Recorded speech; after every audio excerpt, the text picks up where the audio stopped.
If you've been following along, I know you have found so much value in this weekly series we are doing with Jon and the diversity of topics we have been discussing.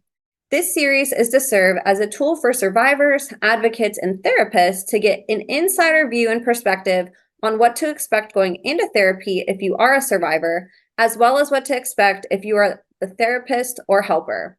We have covered everything from triggers to journaling to handlers to signs that you have DID and so much more. And lately, over the course of the last few episodes, we have been breaking down piece by piece and part by part a survivor's dissociative system in all of its parts.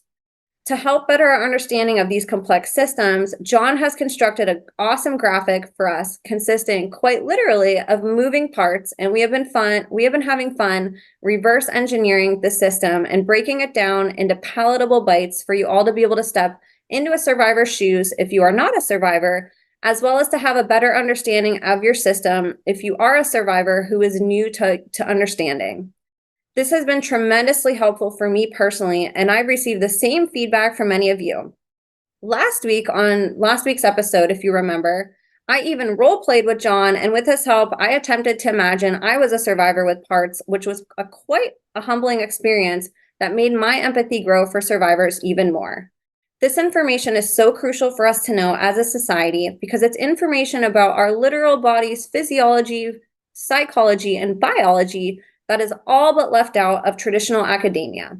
Lucky for us, Jon has taken the liberty of learning things he was never taught and is now paving the way in his field as being an authority on things like dissociation, DID, and extreme trauma. We are all so blessed to get to learn from Jon's decades of research and practical experience, and all that I ask is that you please put away everything you're doing and give Jon your full attention.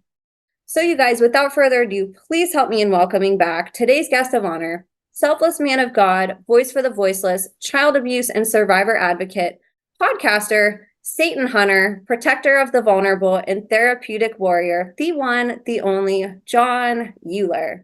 Jon, thank you so much for being here with me today. Emma, thank you. I don't know. We need Absolutely. to go hunting Satan. He's around. But that's cute. We do encounter different things. So I know I had to add it after all of the events yeah, going on. I thought it was comical. You're out there battling demons daily, Jon. yeah. Um, well, it's great to have you back. This has been an awesome series that we've been doing. And sort of how we've been constructing these shows is we've been doing a little bit of a Q&A, which mostly consists of answering maybe 1 to 2 questions and sort of doing a little deep dive on some things that the audience wants to know. And I have an awesome question today that I wanted to start off with, if that's okay with you. By all means. Cool. And then we can dive into this. And then, like I said in the intro, you've been providing this really cool graphic for us that has all the parts of a typical system. And we've been sort of diving into what all the parts are, how the system works as a whole, the layers, the hierarchy of it. So I'm really excited to dive into that after this. But for right now, I'm going to ask this awesome question from somebody in our audience that said, I'm interested in understanding I'm interested in Jon's understanding of naturally created parts and alters versus artificially created in terms of their roles and functioning. And so I'm guessing naturally means organic, and then the artificially is still real, but I think they're meaning the government mind control, the systematic, more orchestrated parts of a system versus maybe an organic part. So I'll hand it over to you, and you can answer this question for us. Yeah, we could do an entire program on this. So I'll And try to we can if condense it. you want. Uh, Yeah. well, the best way to understand it really is, first of all, parts come about when there is trauma. Right? What happens on the inside of us in terms of our mind. It doesn't mean that the mind has been shattered. What it means is that the personality has become segmented. And so the best way to understand it is when the threshold of stress reaches a certain point, you might even say the breaking point, that if there wasn't the ability to compartmentalize, or we might say split off, then the person would probably go crazy. And I think that it has happened. I mean, I've worked with people that might fall under the rubric of psychotic and other, the more crazy kind of disorders, we might say. people with parts tend to have high IQ. So why that correlation, don't know. But, the people that have parts can take heart. The fact that even though they feel like their brain is broken, they feel like there's something wrong with them, they feel like they're deficient, they can take heart that if they end up having, turns out they have parts, that they actually have a higher IQ than the average person. So that's an atomic kind of explosion. That'll create, quote unquote, natural parts. Question is, what happens if stepdad, I'm just going to use that, we'll say it's a stepdad. Could be an uncle, it could be a dad, could be anybody. Was this what you wanted me to bring up, Jon?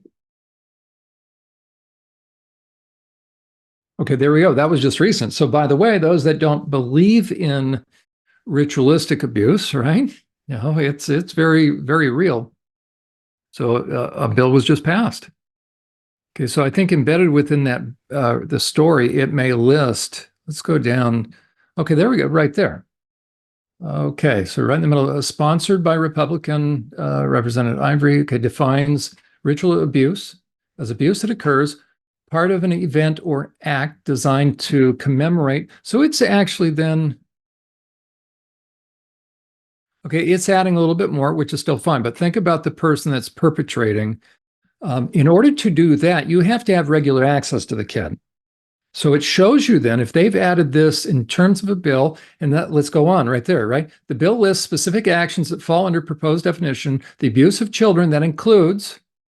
So those that want to say there's no satanic ritual abuse, why is legislature passing this? Because there was a big SRA group that was busted. So animal torture, bestiality, cannibalism, or forcing a child to ingest urine or feces, enter a coffin or a grave containing a corpse, or taking drugs as part of a ritual. There you go.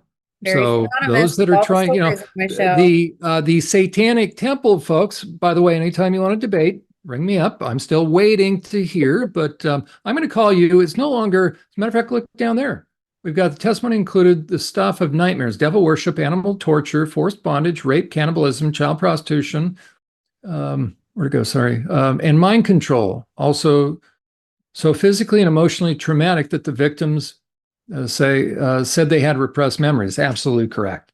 Okay, so they pushed them down.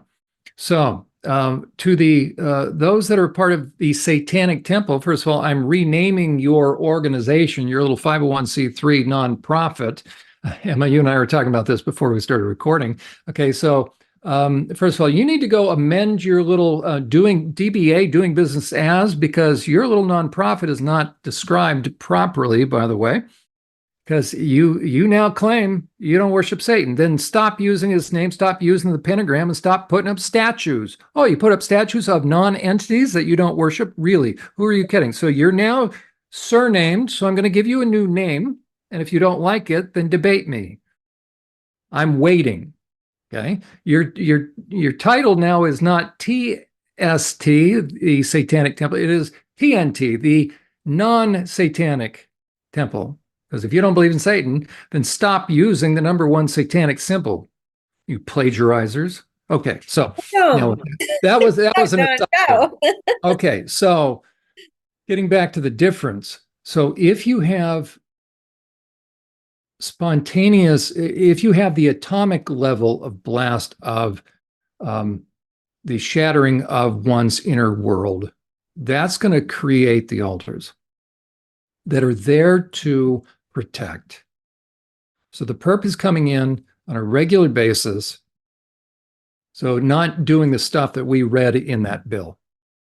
So stepdad, mom goes off to work. Stepdad then is left alone in the house. Stepdad starts drinking, and every night, 9:30, dad comes in, or 1:30, like clockwork. So very, very consistent. Okay, the trauma, and the child just wants to hide, just wants to go away, so goes away. That's where parts are brought about. So those parts are there to protect all parts, regardless of SRA or not, or MK Ultra. All parts are there to support and protect the core person. But there's a difference between the naturally producing ones because stress has reached a point. So we're going to call that the atomic level. We saw what happened at Hiroshima or Nagasaki. It's going to do severe damage. But what would happen if step dead now is a pedophile with other pedophiles? And now he's going to start to invite other pedophiles. Whole different ballgame now. And if these pedophiles now become increasingly evil, which how hard is it for a pedophile to become evil? That's, you think of deviance, it's moving downward. And they harmonize with darkness, then eventually, and it's not too far-fetched, that these guys also want to start making money. It's whatever's going to increase, because there's a decreasing degree of thrill in it for them, because deviance is the desire to traumatize. It's a big difference. So when a man starts going down the slippery slope of lust, lust is like step number one. We're talking, on that scale, we're talking -10 for these SRA people. So lust is the beginning of objectification, but a normal guy, so I'm not suggesting any guy wants to get into lust, but a normal guy can only get an erection to the extent that he knows that his partner or spouse is enjoying themselves. So if she's not in the mood, he won't force it because it's not fun if the partner isn't enjoying herself. That's a normal person, by the way. That's a normal guy. But if he gets to a point where he starts getting selfish, he says, well, I have needs. You can already see what's starting to happen. Now it's about him, it's not about her. And then, you know what? Not only do I have needs, but she owes me. Oh gosh, now you can see what's starting to happen. Now he clearly knows she's not enjoying herself. How can he? We're now starting to get into, we're moving not just into, he's moved beyond lust. Now he's into what will be the beginning of power and control. So there's a whole kind of number of steps into that. If he doesn't stop there, then there's going to be a shift in terms of his entire soul, quite frankly, where what used to be right, wrong, good, bad is now inverted. And so are his appetites, his tastes, the things that excite him and the things that get him off.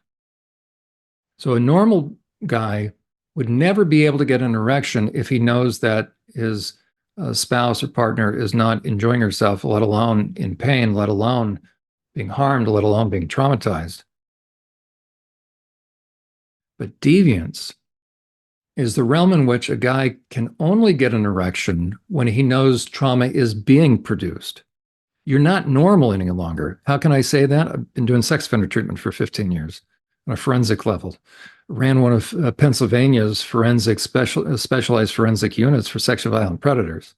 And that's why I worked hard to plot this out. There's about 10 stages of all this, and it'll match with pornography. By the time somebody harms a child, they're already into bestiality. 100% of sex offenders, 100% without exception, are into pornography, progressive pornography prior to offending.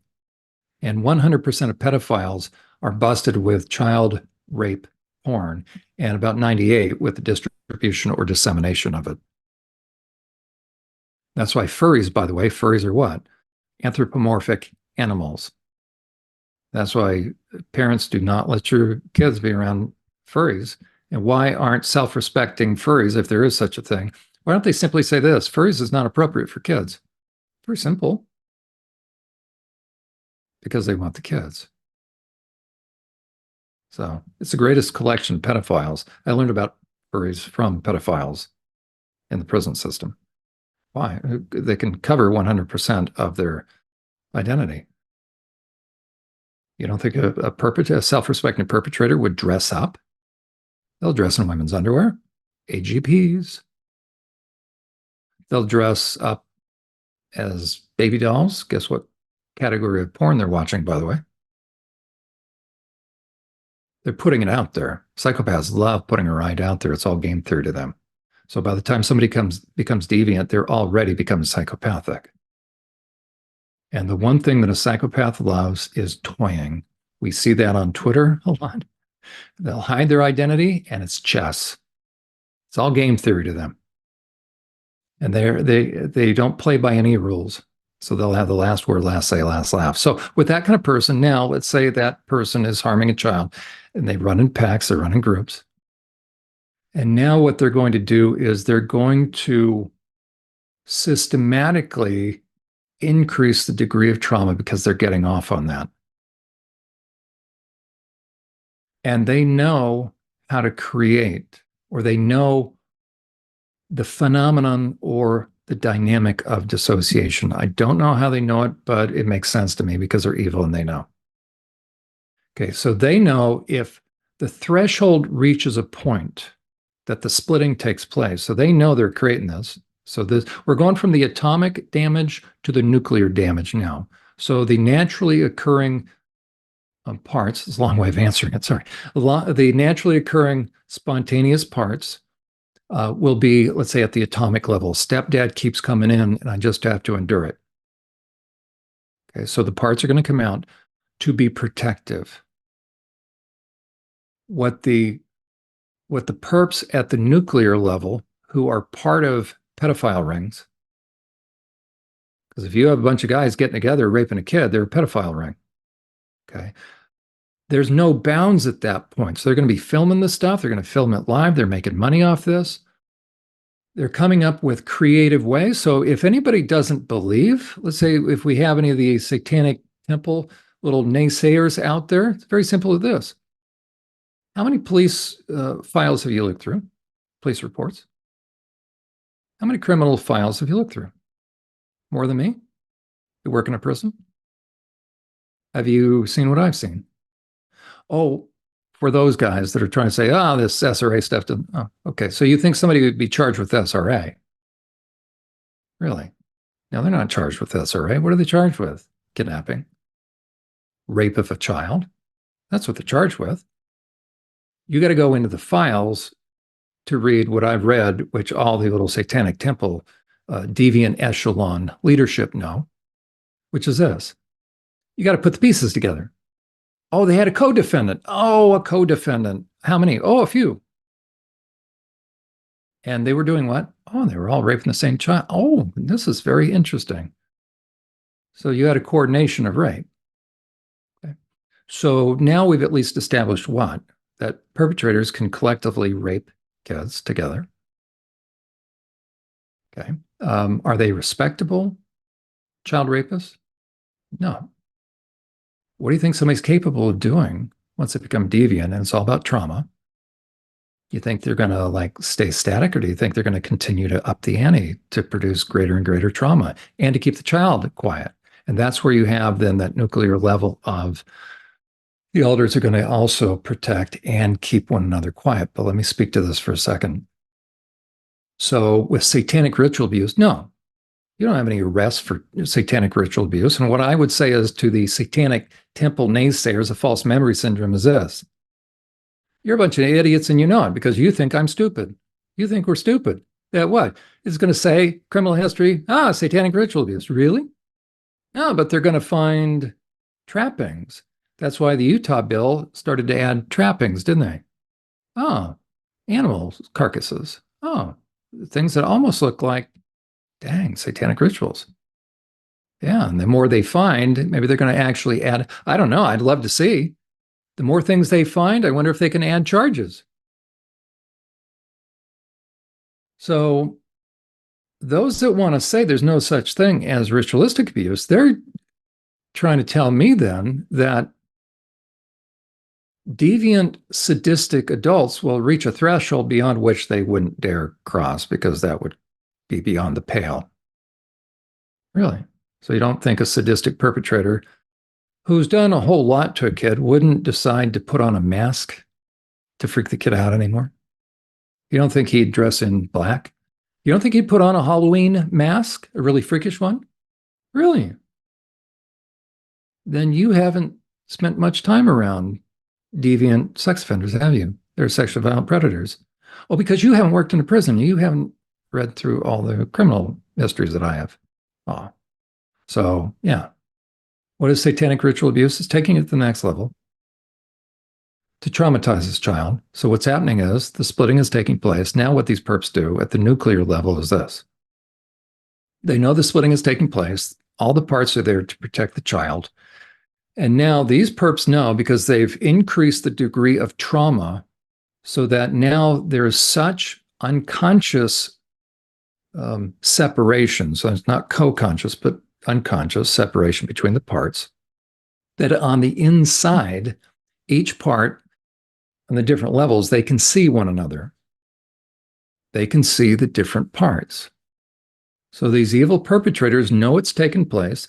They can call one forward, because as they're probably harming the kid, I don't know if they're naming that probably happens. I think that more than likely it happens. So, they can see when the splitting is taking place. And so what they do is they know that the parts are there to protect the core person, the core part. They also know that there are going to be some parts that will, as a matter of fact, let me you know what? Let's do this right now. So I'm describing here. Yeah, this does Simple all sound question, good. right? Simple question. Here I go again. Okay, here's our chart, but just for purpose of showing this. So here's kind of, we'll say a generic, nothing generic about it, right? But at this level. So this is a level that's been brought about by sadistic, traumatic abuse. Okay. So all the parts are there to protect the core person, the little person, because it starts early, this degree of abuse. Okay. So all of these parts are there to step in for, I'm not really doing that well. Huh? As a matter of fact, let me bring forward. Bring forward. I think it's that one. Nope, still not. But anyways, so the core person is being the child is being harmed, and so this primary part will step in. Let me see if I can do that. Bring front. Ah, there we go. Okay, that's not bad. Okay, so the little girl. Okay, we'll say little Mary. We've talked about Mary up here. So little Mary is being perped on by this group of men. So the primary protector. So a part is going to step in. Okay. Then if it gets too much and it lasts too long, there will be another part that will step in. Okay, there's going to be a secondary protector. So we've already now had two splittings. Okay. There is a part that may have initially stepped in. We'll call her Tina. And Tina was there to support, but then it got too much. And so maybe a second and a third. Okay. What the perps know is this. The perps know we have then three parts to deal with. And they know that Tina hasn't quite submitted. So, as an insurance policy, the perps will talk to, I'm just going to come up with a name, talk to Billy. Here's Billy right here. So, the perps will say, Billy, if Tina ever discloses what happened to little Mary, we're going to kill little Mary. So now little Billy's focus is what? Ensuring that nobody talks. So, if you've ever wondered where the persecutorial part and the self-harm part come in, but especially right now, the persecutorial part.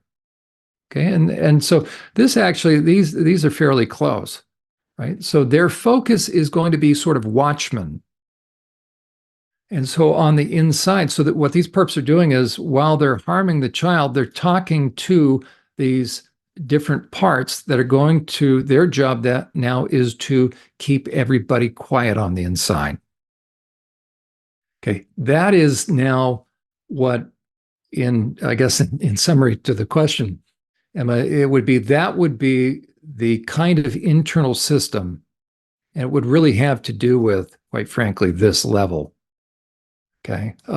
Because as they grow up and as the person grows, this abuse is happening, the abuse increases. So now we get to a very protective level. And so it will be these parts that are going to make sure that Tina never gets up past and comes to the top. Okay. So the difference is spontaneously occurring parts that are there to support versus parts that have been manipulated by the perpetrator to turn on one another. And the perps create this very much, I mean, some of this is normal as far as the internal conflict, but because they are brainwashing, they're mentally and emotionally manipulating, maybe they're unduly influencing. So they're persuading, right? We used that term before. They're persuading these. So that's the difference between the stepdad that comes in and raping the kid on a daily basis.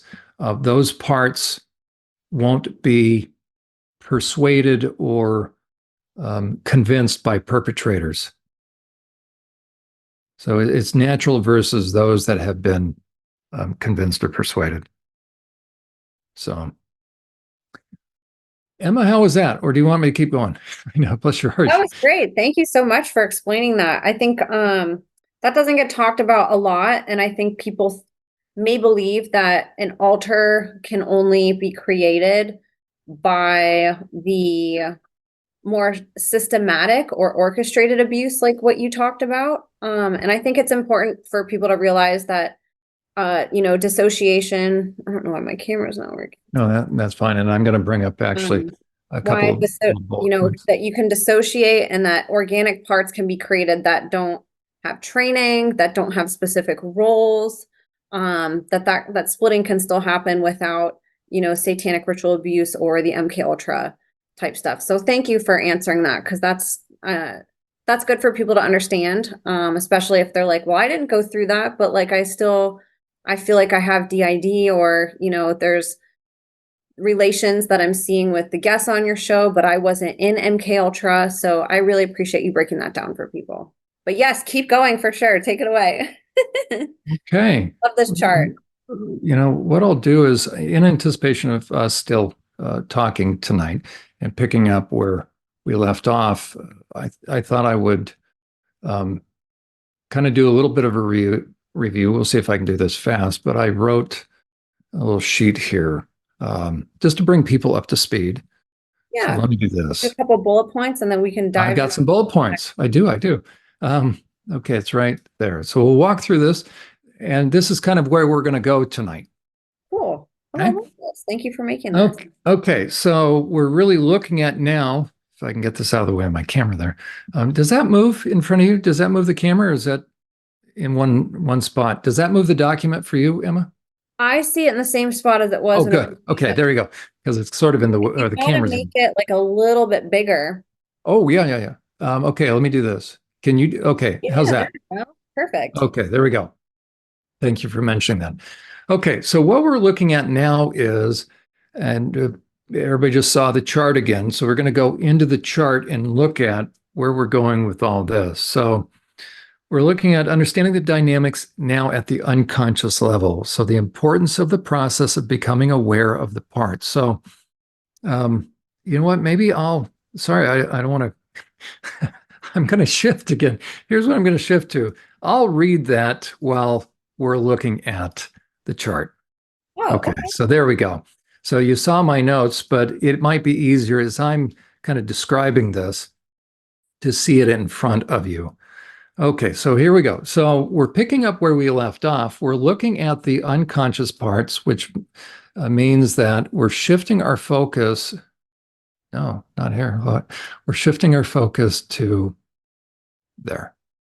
Okay, so we're now transitioning down to that level.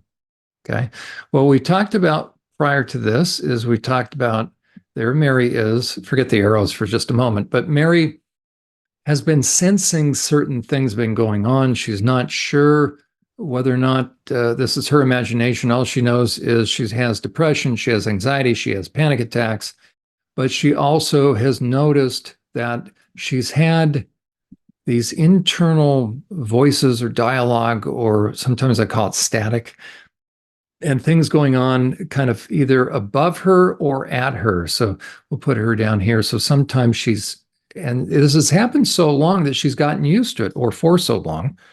And it's almost like, as a matter of fact, that's what we'll do.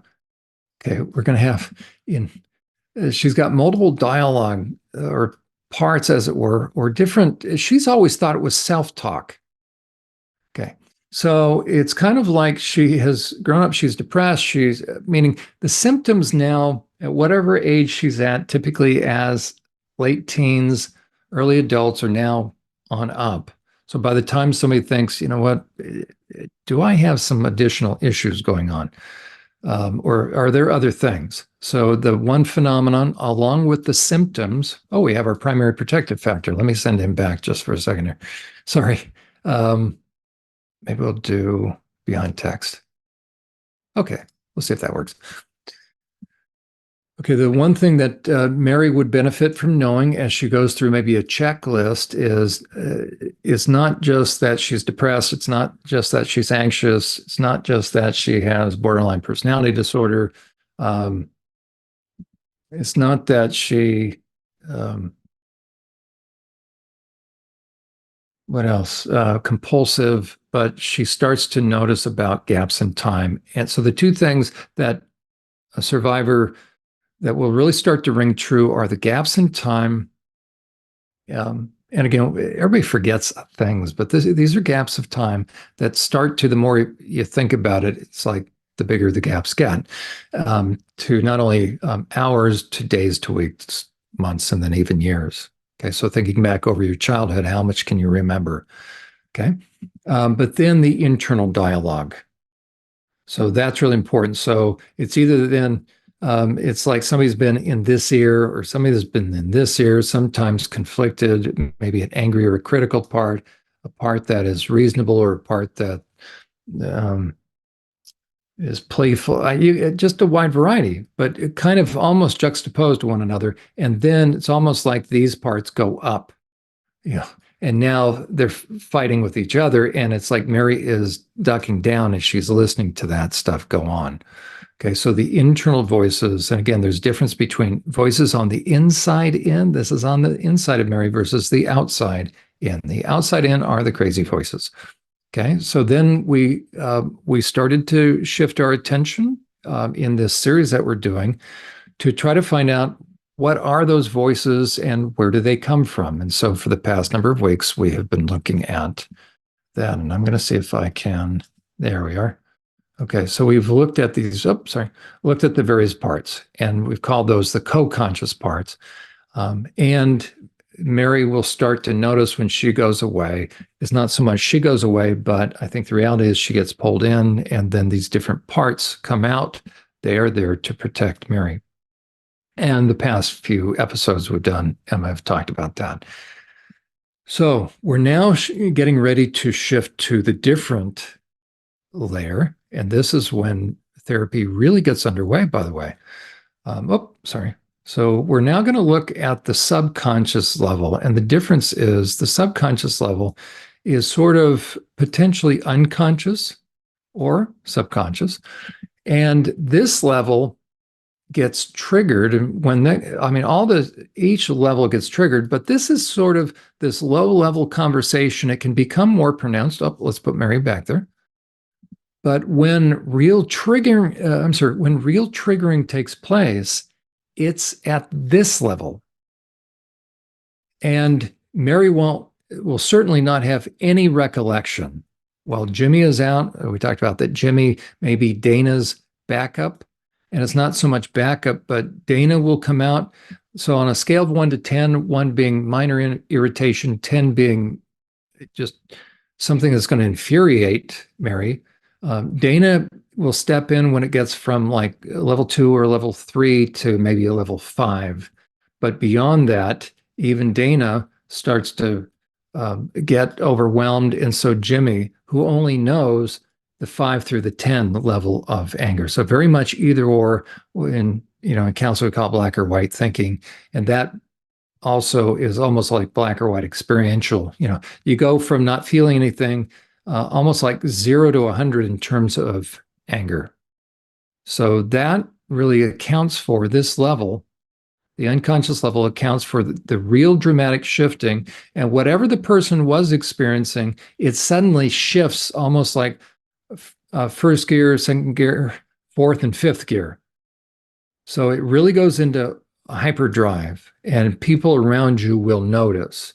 Let's go to one of these spontaneous ones we may have Amy, the playful one, um, but it's almost like if Amy were to get drunk, she would almost look like Sally. So Sally doesn't need to get drunk, right? But Sally's the one that's going to go get drunk, quite frankly. Okay, so we talk, and maybe that's right. I gave her the name Freebird, named after that song, because those that have been abused, oftentimes the abuser will either give parts names or the parts will identify with something. Um, so we're now talking about the subconscious level. This level, for those who are therapists, let me talk to therapists for a moment. You want eventually to meet this level. Okay. If you don't, then you're stuck in this sense that this is going to be the beginning of therapy, but the greater the degree of trust, then two things are going to happen. Other parts are starting to listen. Certainly these parts do listen. When I say subconscious or unconscious, that has to do with the degree to which Mary is aware of them, but they are aware of everybody above. That's the important thing to remember. So even Dana and Aaron and Marcia and Tanya, they really aren't necessarily aware of all of, it sounds funny to say their counterparts, but these are going to have a greater degree of intensity. It's not that Tonya is surprised by, who would Tonya's counterpart be? Submissive. We might say dutiful workaholic. I'm going to have to maybe add a few because there's very close association. So we might say that there's very much overlap. So for instance, Jimmy and Dana, we might put Jimmy now. Let's bring Jimmy to the forefront here. See if that works. There we go. Okay. So that Jimmy and Dana basically are Mary's anger. But Jimmy and really all of the ones down here are comprised of the full range of emotions, but like level 5 on up, level 6 on up. So this level has the intensity. It's not that this level doesn't, but this would be maybe on a scale 1 to 10, 2 through 4, right? You're getting up there, but nothing like this level. So that would be the anger. How about, we could almost have, this would be interesting because the question is, we have Brandy down here, seductive sexual control. Would she be connected to Amy? Could be, but there also could be, maybe I'll write in, we could have a flirtatious one in here, somewhere in here.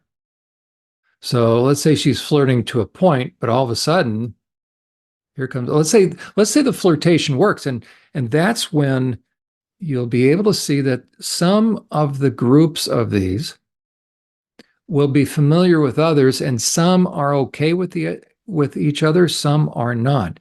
So you can see, for instance, let's say if Sally, so Mary goes out, Mary's usually very dutiful. So Stephanie, steps in. But let's say some coworkers talk Mary into going out, and Mary goes out. They go to a nightclub, they go to a bar, they go to a restaurant, and Mary starts drinking a little bit. And before you know it, she's starting to feel okay. Ooh. So wait, it's funny. Okay, so we're going to do this again. So now Amy's out. Now Amy maybe, okay, they're going to go to a place where there's karaoke. I don't know if we set this scenario up. So Mary's had a few drinks, she's loosened up, and all of a sudden, playful Amy comes out.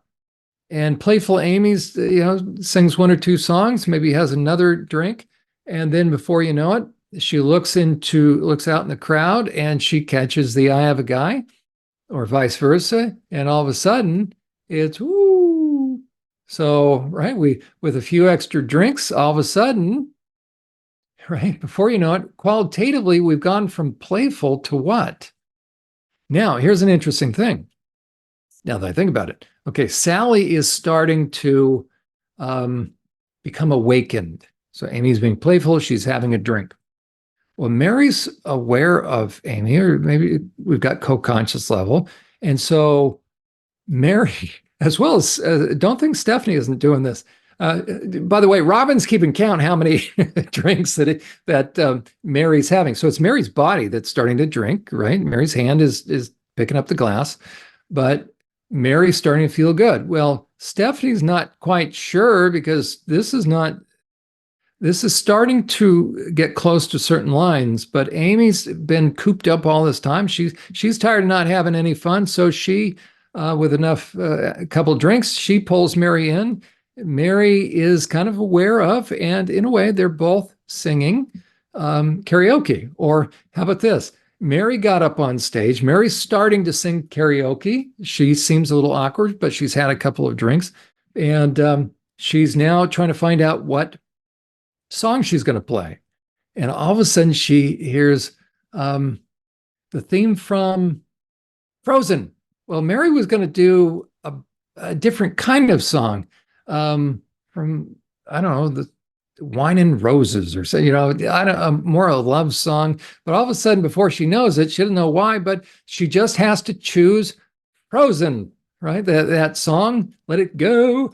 Okay, so Mary's sort of watching this going, wow, okay, I'm not sure why, but well, Amy knows. So Amy, before she's getting up, she's clearing her throat. She has another drink.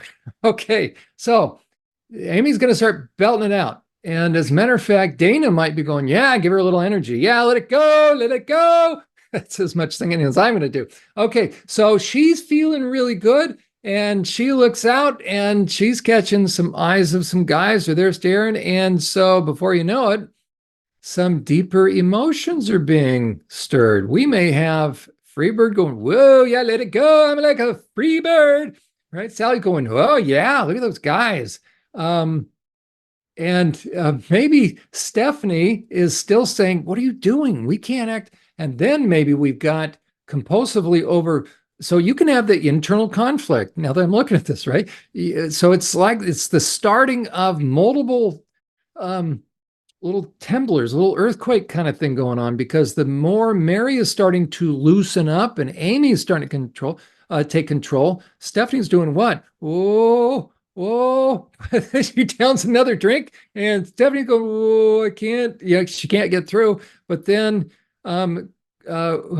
Kirsten. So Kirsten is trying to come up saying, we got to pull this together.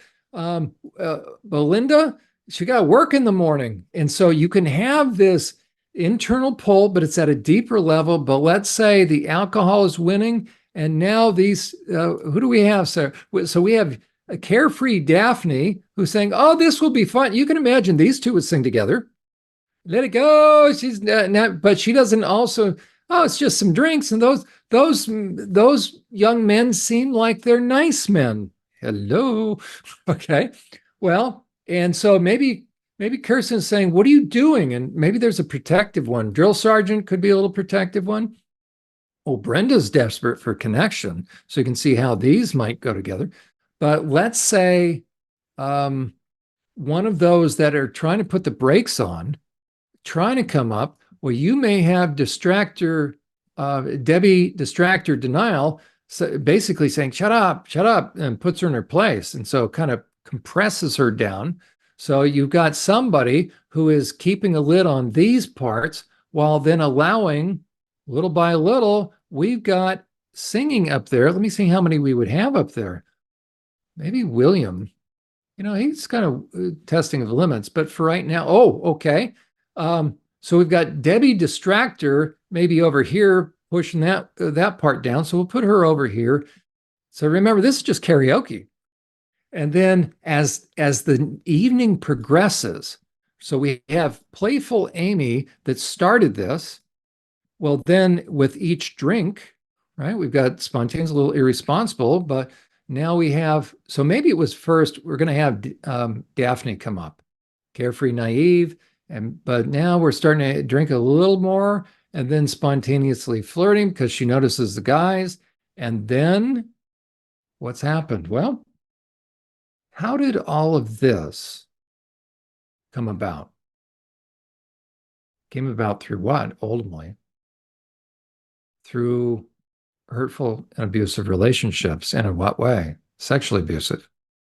So as these parts, without knowing it necessarily, they're throwing caution to the wind, but they're inviting what into their life? One of these guys. So you can have parts. I don't have the, well, actually, now that I'm thinking about it, because when she starts to become flirtatious, that's where some of these are going to start to come in.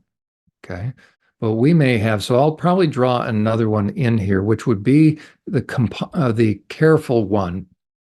Again, some are trying to say, don't do this. We shouldn't be doing this. Well, more of them is voting, saying, we're doing this. But if, let's say, after enough karaoke, some guy comes up to her table, well, now it's changed from karaoke to what? Right? It's starting to head in a certain direction. And all of a sudden, very quickly, we may have somebody that has stepped in. So let me go to, we're going to go in front of text. No, let's do in front. So bring the front. There we go.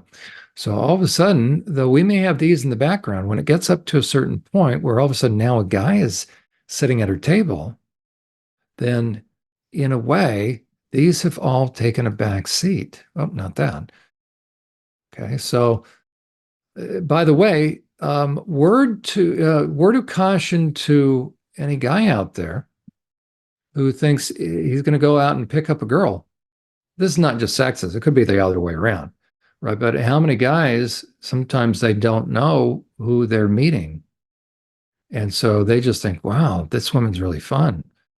But meanwhile, right? Or maybe they're talking to Sally, but meanwhile,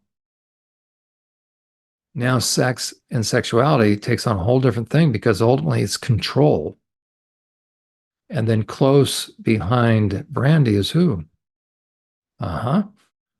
We may also have, we could have a whole lot of others. So little does somebody who's meeting Mary know that he may be interacting with 3, 4, 5, 6, 7 parts. And now let's say they go to her car. And now Brandy has to be on top. And now she's connecting with somebody she didn't know. And then, strangely enough, right in the middle of the act, all of a sudden, it's like she wants to choke the guy to death.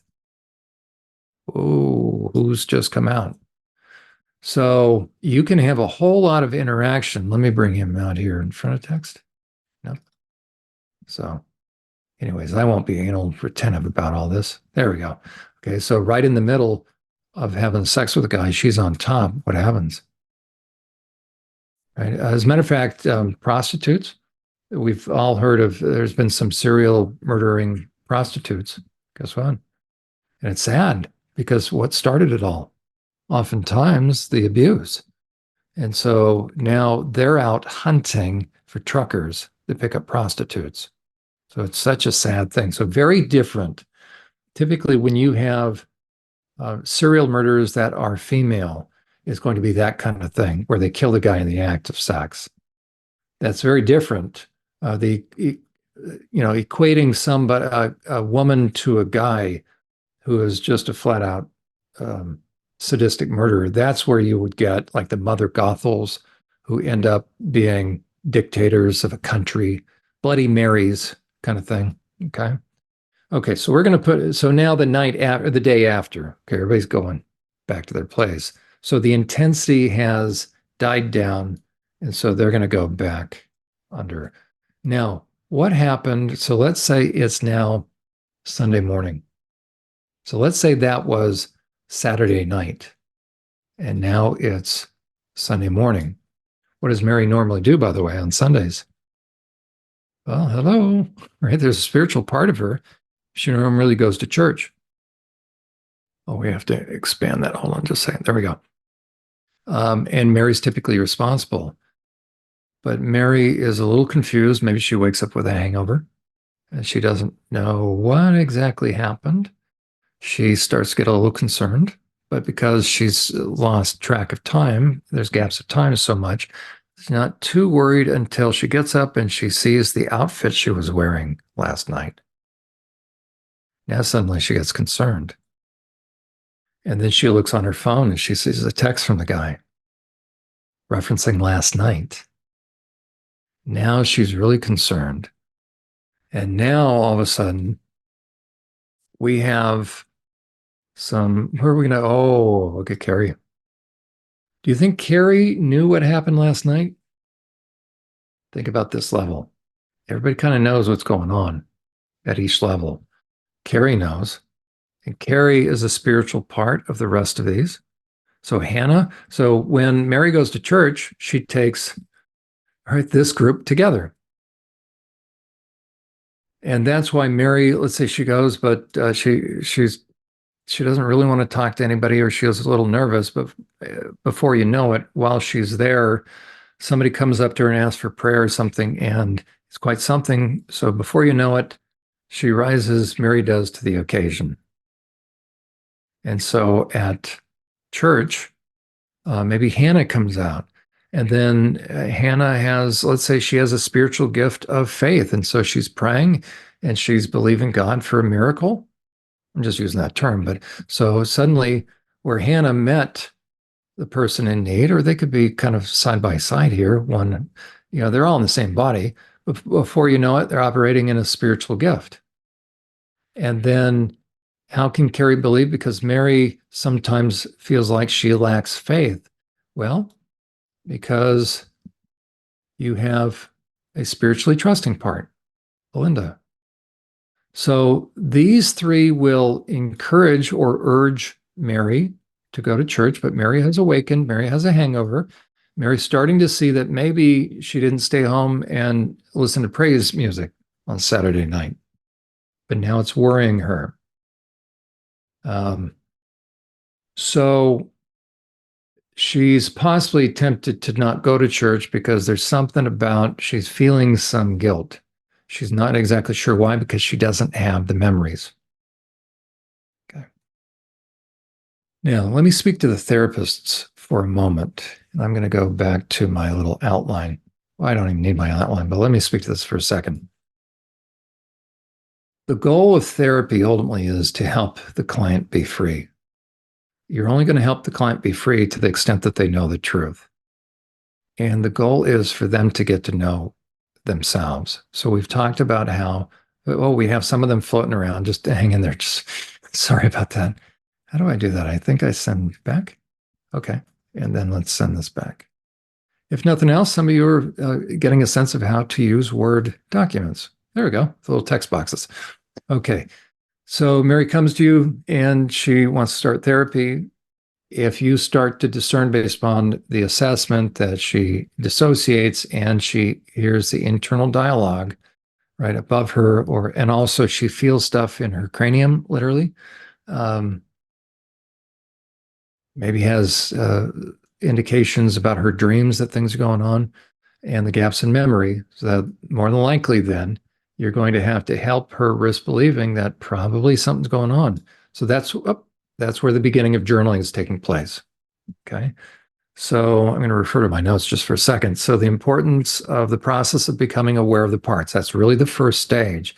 So for those of you that are thinking about therapy or are in therapy, again, your first and foremost primary task is to risk believing that those voices that you're hearing do not make you crazy, and that there's another aspect to you. Okay. Now, sorry. Now, do I wish this to be the case, right? If I'm a therapist? No. The goal is just to find out what is true.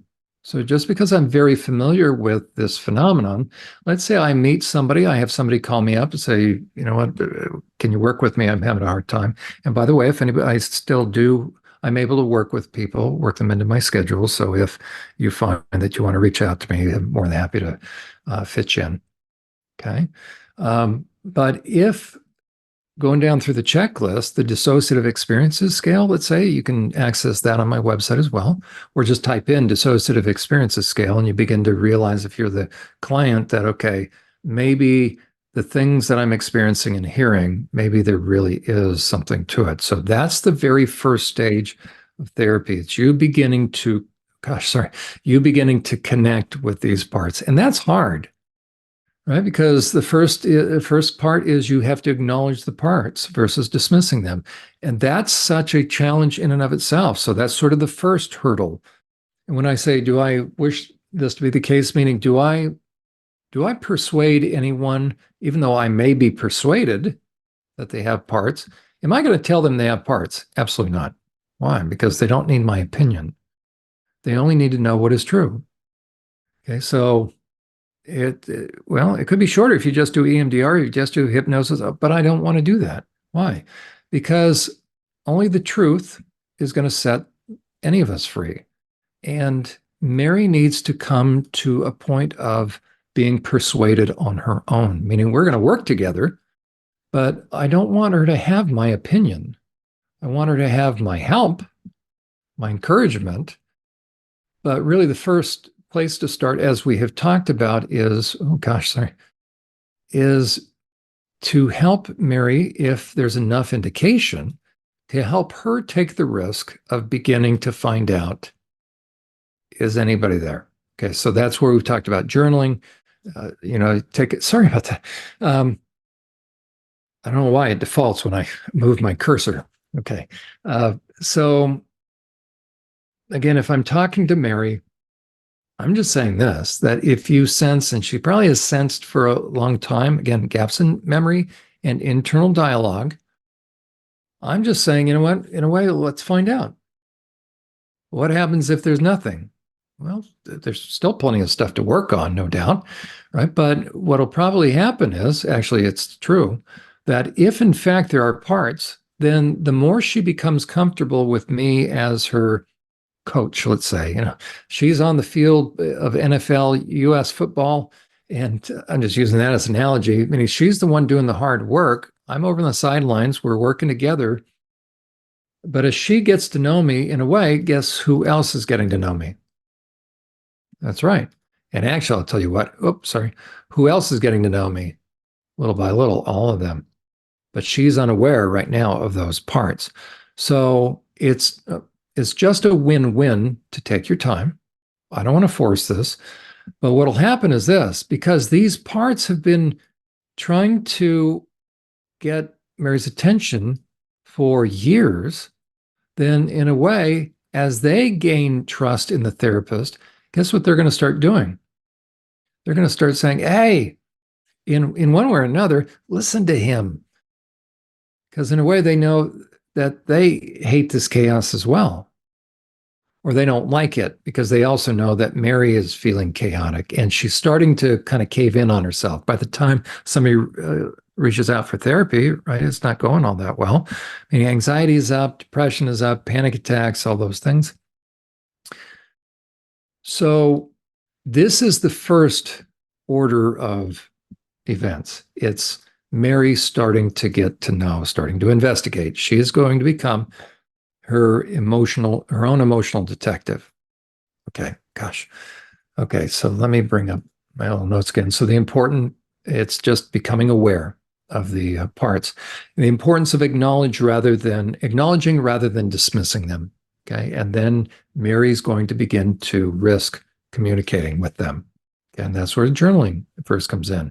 Also, and that's going to start what IFS, Frank Anderson, and Dick Schwartz, they talk about up down. Okay, you're going to start to get to know. So Mary is going to start to become increasingly familiar with all her parts. That takes a while. That can take a few months in a way. It doesn't necessarily have to, but I am pretty persuaded, though it doesn't always have to be the case, but I'm pretty persuaded that, for instance, each of these parts have names. Now, do they have to be people's names or what? Not necessarily, but my experience has been ultimately they are going to have a name. And then part of the challenge for Mary is to begin to earn their trust. This layer of parts know Mary better than Mary knows them. Now, by the way, that layer of parts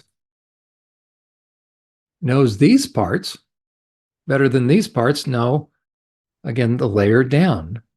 But these parts know Mary certainly better than she knows them, because Mary isn't really aware of these, but she has a sense, because when things get intense, and these really have to do with, again, think about the scale of 1 to 10 in terms of intensity. 1 is mild, 10 is really intense. This is again, this co-conscious level, this is when things get from maybe level 1 to 3, maybe even 4. But then at some point in time, that's where Mary will tap into this level, or this level has already kind of stepped in, and now this level. It depends upon how quickly things are moving upward. If it's a sudden trigger, it didn't have a chance to methodically move up, then all of a sudden Jimmy will come out. So the unconscious level, supposed to say unconscious down there, or a subconscious, unconscious. Okay. Um, this is the level where your intense emotions are. Not the most intense, but you're entering into the beginning of the deep end of the pool. This is the shallow end. It doesn't mean they're less than. It just means how much water is in the shallow end. As a matter of fact, that's interesting, huh? Because I have this light blue and dark blue. So very interesting that I did that. So let's say that's interesting. So let's say we're looking straight down from the sky. We have a little drone. We're looking at Mary entering the swimming pool. And she's on the,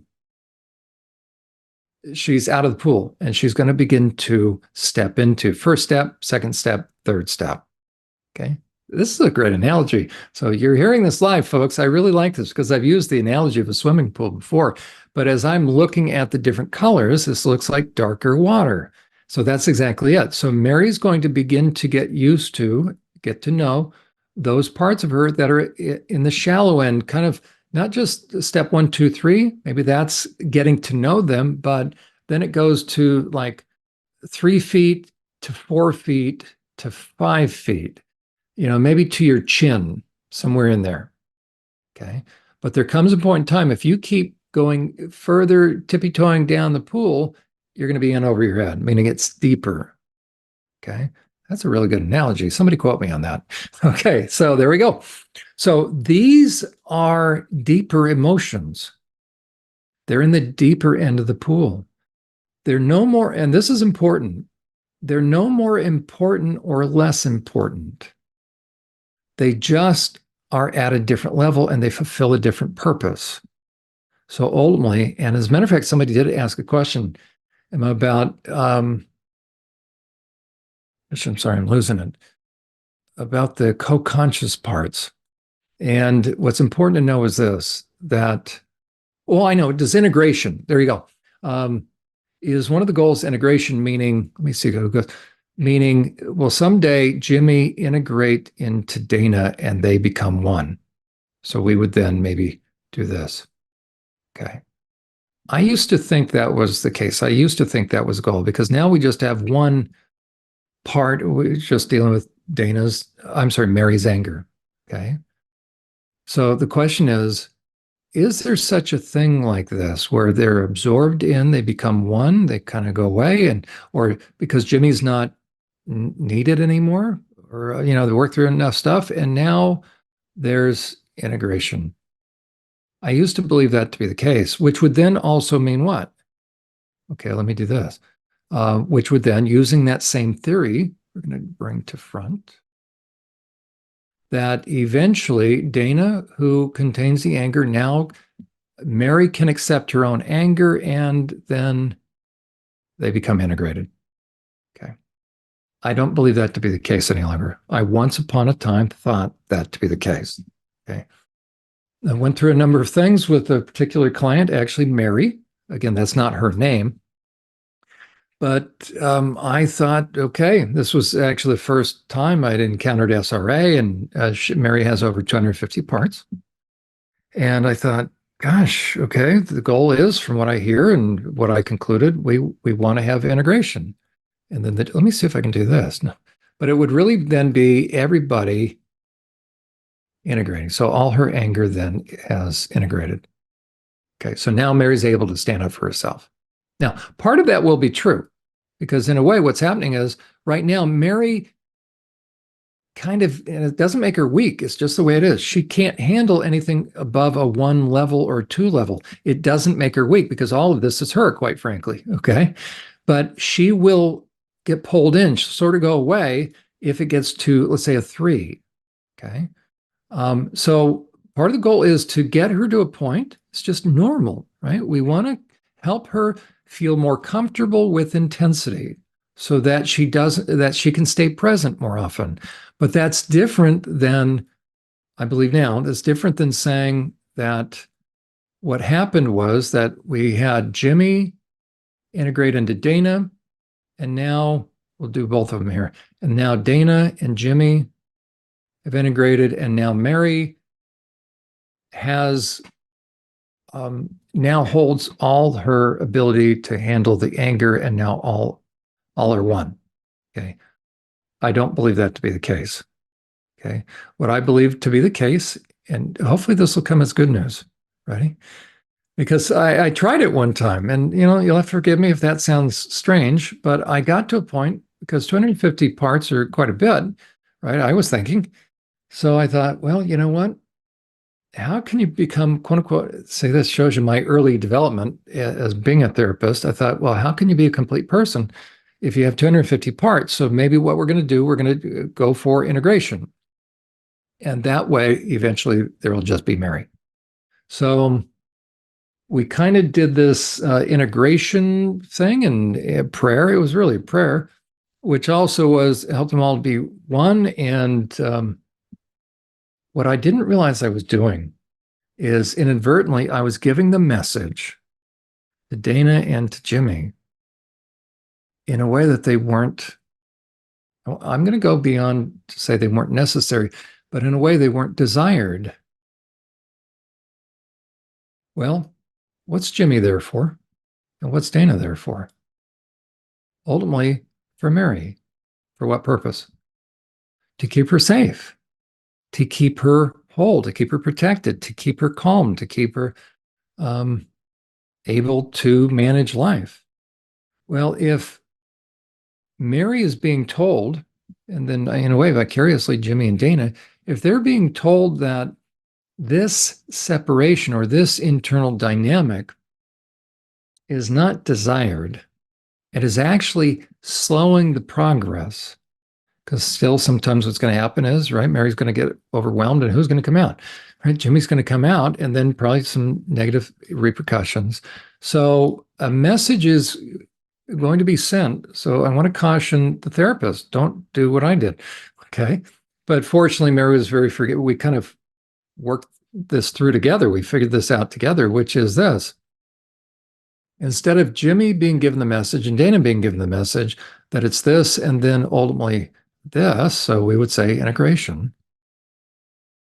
And therefore, Dana and Jimmy, in essence, have to do what?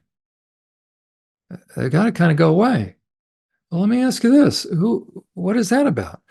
Okay, because that's loss. Well, you've been through enough loss.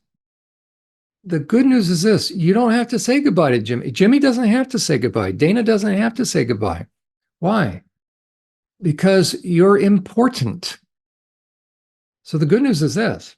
This may sound funny. Good news is integration is not the goal and it's not necessary. And I don't think it's possible. I know it's not possible. Okay. Now, somebody might say, well, that's not true because I know a part that I just listened to a podcast, by the way, and said that my part decided that it was going to integrate because it was time and I've learned enough. And so it integrated. We had a little ceremony. I thanked her. I thanked Jimmy, and Jimmy's gone now. Now it's all quiet. Okay. But I'll tell you what's happened in my estimation. Okay.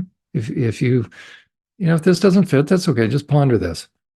In my estimation, what's happened is I should have a separate way to pull up the shades kind of thing. What's happened is I think Jimmy just got tucked away. Oh, okay. Here's a different way of viewing it. It's kind of like Jimmy, because the message, because Jimmy doesn't want to thwart the progress. And maybe Jimmy even heard about integration. So it's like, oh, at the end of this, success means I'm going to disappear. No. So what happens is I'm pretty convinced that what we've called integration is just Jimmy doing what? Falling back. Well, it seems like, because are we hearing from Jimmy anymore? No. And you know what? I think sometimes eager therapists, because sometimes we only know if we're being successful based upon how much emotion or how much what we call success. So if we kept seeing Jimmy and we've been working on anger management, and suddenly if we hear, you know what, Jimmy integrated, most therapists will say, wow, you know what, we've been pretty good because now there aren't any anger management issues anymore. But really, what happened? Jimmy just went radio silent. So I submit to you that Jimmy is still there, but Jimmy was given the message that in order for Mary to heal, he has to sacrifice himself. And so what has been called integration is really, I believe, they've kind of put themselves in solitary confinement, or we might say that part of them is now cut off. That to me is not success. What is success is you get to a point where the unconscious or subconscious is now co-conscious. That was pretty good. I just thought of that, but that really is right. So they're definitely cut off. Here's the subconscious, what we're calling those suppressed parts, and eventually the suppressed parts now are able to, we would say, in a way, as a matter of fact, here we go. Let me see if I can do this. So they go from the deep end of the pool, and we would say, I would say maybe this, that the comfort level with intense emotions becomes increased. And therefore, now, how much of herself does Mary have access to? There we go. Mary now is comfortable with, on a scale of 1 to 10, she's comfortable with levels 1 through or 2 through 5 and 5 through 10. Mary doesn't have to go away.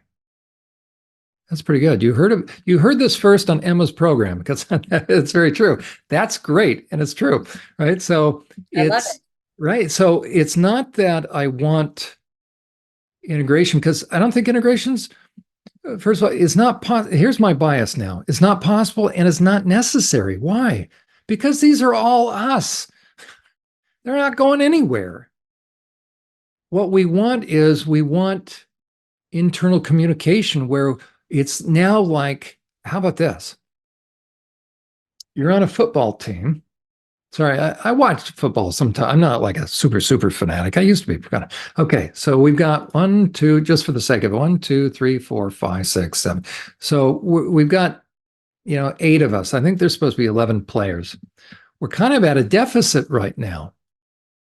So as a matter of fact, for her right now, since she's cut off, Mary doesn't know it. Mary's sitting on the bench, by the way.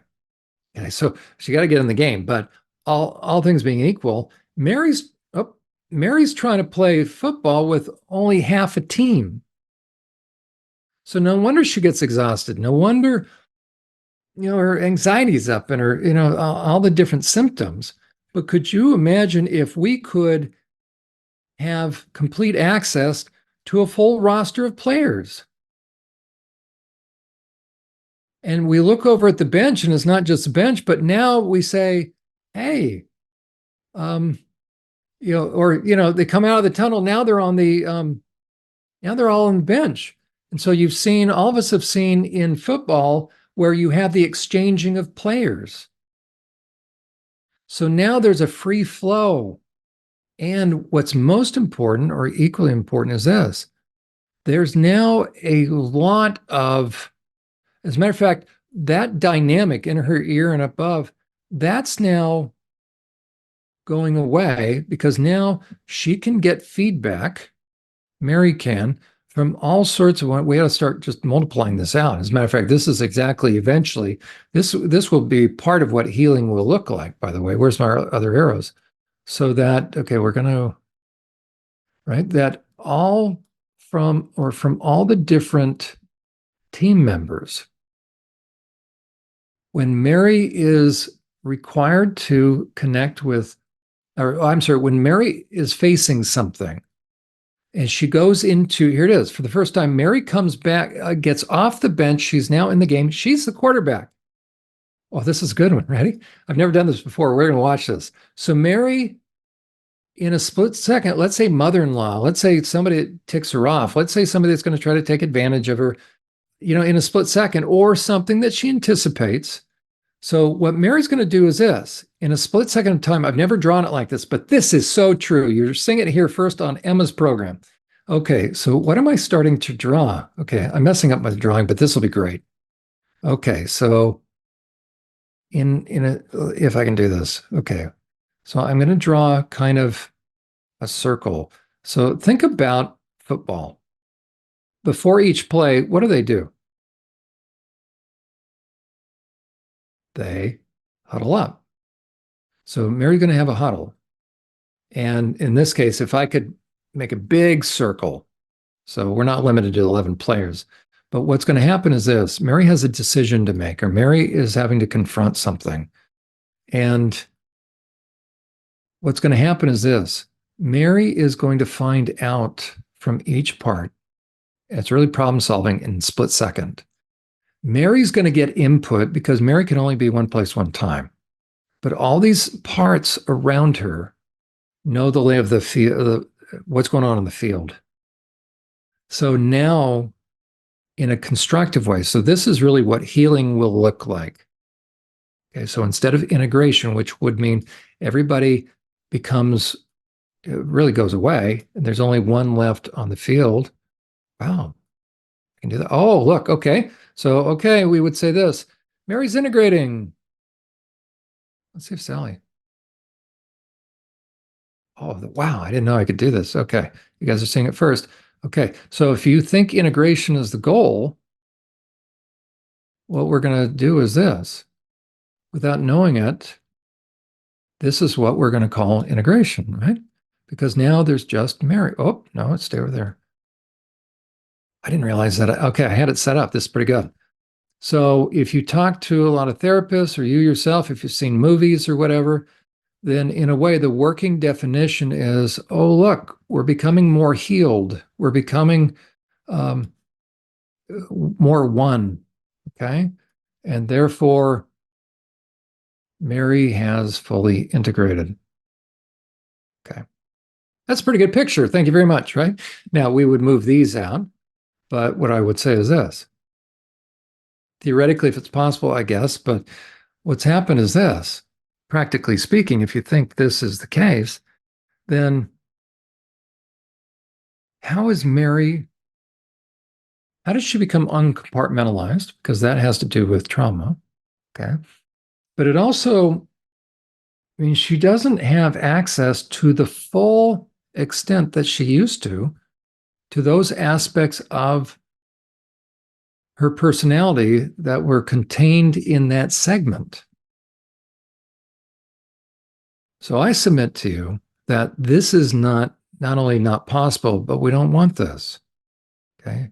Because it's not possible, quite frankly, okay? So this would be what people call integration, okay? Now, what happens is this is going to be the reality, right? So everybody is still there, but everybody will now.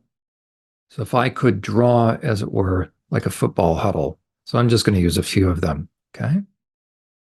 That Mary comes in, she's going to run a play. So she has to do something at work.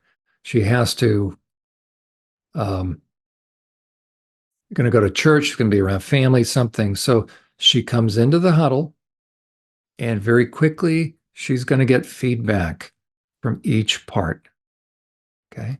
Now, how's that going to work? Well, for the first time, I'm going to try to see if I can do this arrow. Okay, for the first time, there's harmony between each part. Because now, and this will happen over time, now there's not infighting. Okay, you can imagine Dana and Sally don't get along very well because Sally invites men and Dana hates men. It's true. And maybe Dana hates the denial stuff, right? Because Debbie, distractor denial, will get back together with mom. for Mother's Day. And Dana hates that. So a lot of infighting. And so they tell each other, shut up, no. And they will try to override each other. Right. So there's that internal, as a matter of fact, those of you that experience that, right, that's where a lot of the anxiety comes from. That's where the headaches come from and all that. Okay. So the goal is not everybody being subsumed by Mary, because it's not possible. It is everybody working in harmony, giving feedback to Mary so that Mary can make the executive decisions. So she can call the right play. We could draw this, maybe like, I will. This will be worth it. And then I'll have to rearrange everybody, but, just go with this for a second. I'm going to draw a conference table in a boardroom in a company. Okay, so let's say we have all the officers, or we have the department heads of our company here. And I'll tell you right now where Mary is at the beginning of therapy. At the beginning of therapy, she's not even in the room. Okay, so we have, I don't know how many officers we have in this company, but pretend these are the department heads. Let's pretend it's a big company. Okay, so we've got a lot of different chairs at this table. We'll just kind of leave it like that. I'm going to put some of them just because we don't have enough chairs right now. Okay. So right now, this is the boardroom, and this is how Mary has been functioning, because when Mary gets nervous, Mary gets tucked away, but she ducks in behind all these.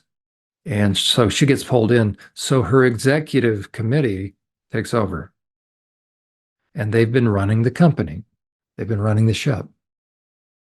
As therapy gets underway, Mary starts to realize, oh, I need to come to the table. Because ultimately, she's the chief operating officer. She's the CEO. We'll call her the CEO or chairman of the board.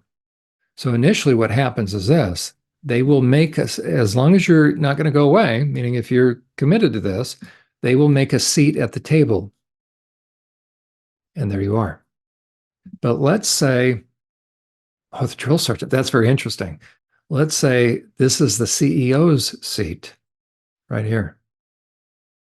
And let's say Dory's been trying to run the ship. And then she gives orders and Dana carries it out. And,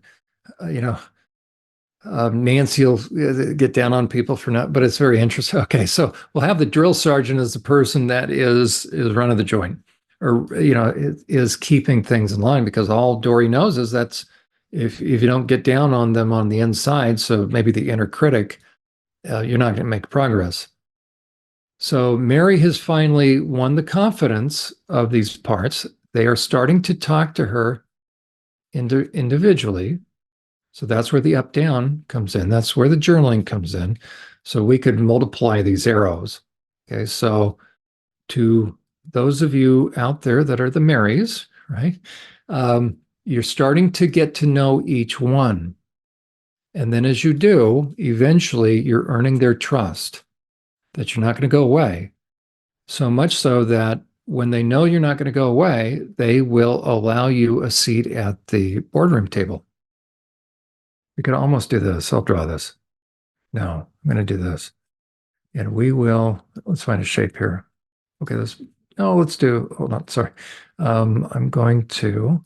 I like this as a table. Okay, so let's say this is that's much better. Isn't that good? There's our board table, or boardroom, executive boardroom. That's pretty good. Thank you very much.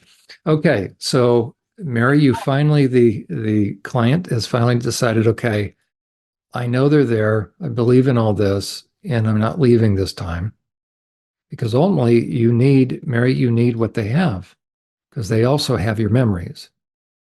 Okay, now, eventually, especially if there's SRA or MK Ultra, there's going to be additional memories, additional parts. But for right now, this is going to take potentially, certainly a few months. Okay, it can go as fast as you're willing to go. But again, you're going to get to know everybody around the table. But here's the goal. So I'm just going to get rid of some of these arrows just for just for the heck of it. Let's do that one. Sorry. I don't know why it does that.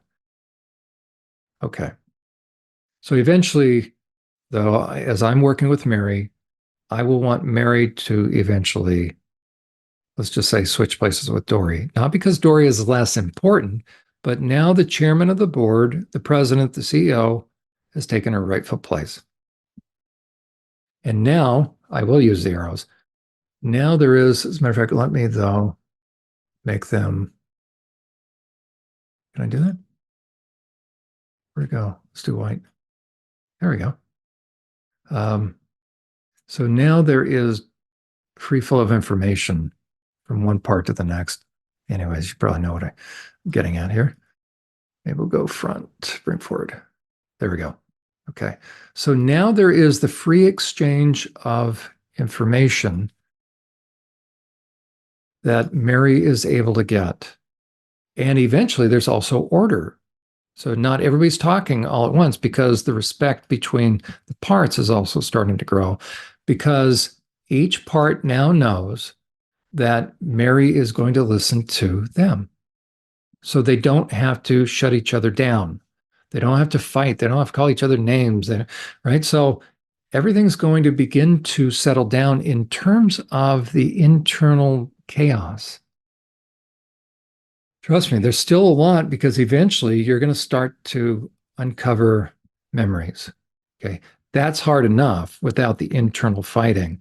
So the reason why the step is you're going to risk believing that you're not crazy, that this actually goes on. And then you have an additional layer, and that additional layer has the intense emotions.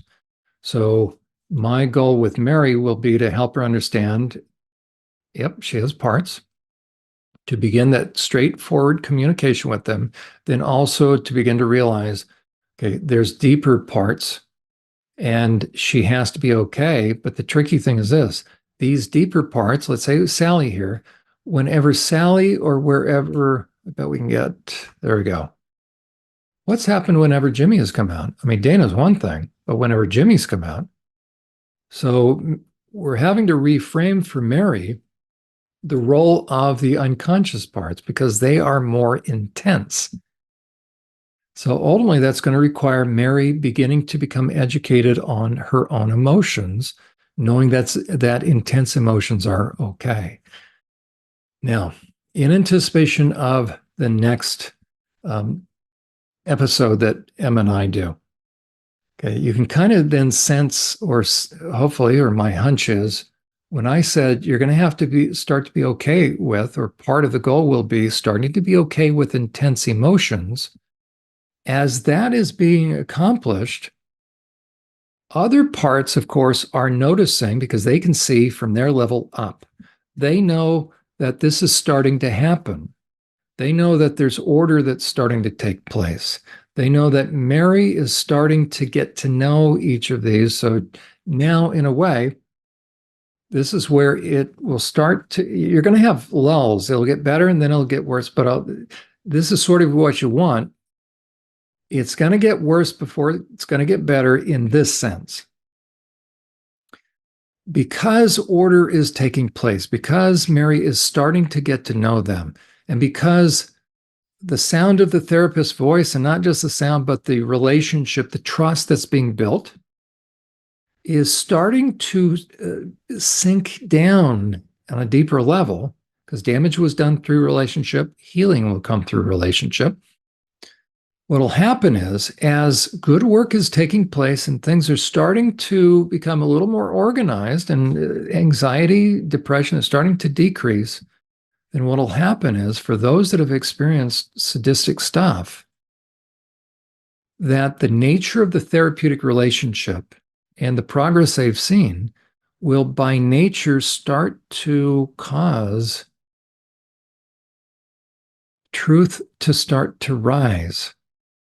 And so what's going to happen is, eventually, as the relationship with Mary and her parts is starting to become solidified, those deep parts are going to start to gain hope. And inevitably, what will happen is, like a little football player, we'll call her Tina. Tina is going to be able to, when they're distracted, or in a way, they start to I don't want to say drop their guard. That's not the correct way to put it, but maybe when they weren't as hypervigilant, that's a good way to put it. All of a sudden, Tina was able to do what? Because Tina has been, for the longest time, she may have been locked up in a closet, so to speak. She may have been in the dark. She also sees what's happening to some other parts, really that core person. And so Tina sees that the permafrost is starting to melt. There's starting to be hope. They've never seen this level of cooperation, and it means that Mary is starting to believe. And what happens? That hope is enough for Tina. It really draws Tina up, and Tina zigzags all the way up. Let me see if we can do this. All the way up to the top. And so before you know it, Mary, as she's getting to know these other parts, one day, one time, and this could be intermittent, what part comes up? A part that came from way down deep inside. And that part contains what? Contains memories. What kind of memories? Really hard ones. Well, what'll happen is when that part zigzags her way up and makes it almost like riding a beam of light, or there's a crack in the prison wall, and all of a sudden sunlight, she can see sunlight, and so she makes a break for it. She rides that little sunlight all the way up, and there's Tina.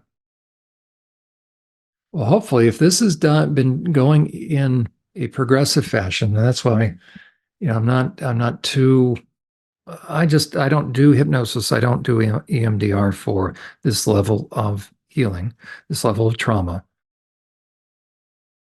If the relationships are being established at this level, then when the Tina little one, when Tina comes up, when the little one comes up and discloses something, Mary is going to be shaken. So much so that guess what Mary's going to do? She's going to tuck herself in. Or it's almost like just natural knee-jerk fashion. One of them really, somebody's going to pull Mary in, because this is a whole different level of intensity. And it's going to be disruptive in a way, in this sense that everything was starting to become organized. So you see that it's going to start to get better. And then all of a sudden, if you went through something, then with enough time, enough diligence as far as getting to know everybody, then when a little childlike part comes up and discloses something, the reason why you've wanted to methodically establish communication and understanding and relationship and rapport is so that it doesn't go 100% crazy, because they're going to go into damage control mode. And you still want everybody still willing to communicate with Mary and with the therapist, because what'll happen is Tina's going to disclose, and then one of these will actually do this. They will, two things will happen. They will get a hold of Tina and grab her, pull her back down as quickly as Tina came up. Almost before you know it, Tina comes back down. And then the same one there we go, will actually take, well, this one says the body memories. That's very true. Eventually, you'll find that some of the pain you went through, or think back in the past, that sometimes all of a sudden the pain would go away. And there was a part that took the pain. Okay, but they can take the memories. So Tina's disclosed something, maybe one part, the robotic loyal. So as a matter of fact, this is how it goes. So Tina comes up, right? There's been work now, good stuff is being accomplished among the internal system at this level. And all of a sudden Tina comes up. Well, that wasn't part of the deal. I mean, that's a whole different ballgame, because they don't really remember the ritualistic abuse. Okay. So what'll happen is somebody grabs Tina, and together they pull Tina back, like, what are you doing? Get back here. So Tina, in a way, disappears as quickly as she appeared. But now we have, the truth is out there, So what'll happen, Mary started to hear it. So a part will come and, in a way, take the memory away. That, by the way, is why I'm not in favor of hypnosis or EMDR. Let's say hypnosis. Because I think EMDR, I just think it can trigger stuff because your eyes are moving back and forth in it, right? I've taken a course on it. I just don't see anything productive. It's also, how many of these kids were tortured and drugged and put on spinning wheels and seen strobe lights, and I just think it's too similar. I just think it's too similar to what they went through. But as far as hypnosis, okay, if hypnosis works, I'll tell you what's going to happen. Yep, here comes a part that's going to, let me see if I can, that's going to, it'll work. Okay, so Tina comes up in short order, discloses. But I'll tell you the thing that hypnosis brings Tina up, let's say. But because these parts are not on board, what's going to happen? Yep, grabs a memory, takes it down.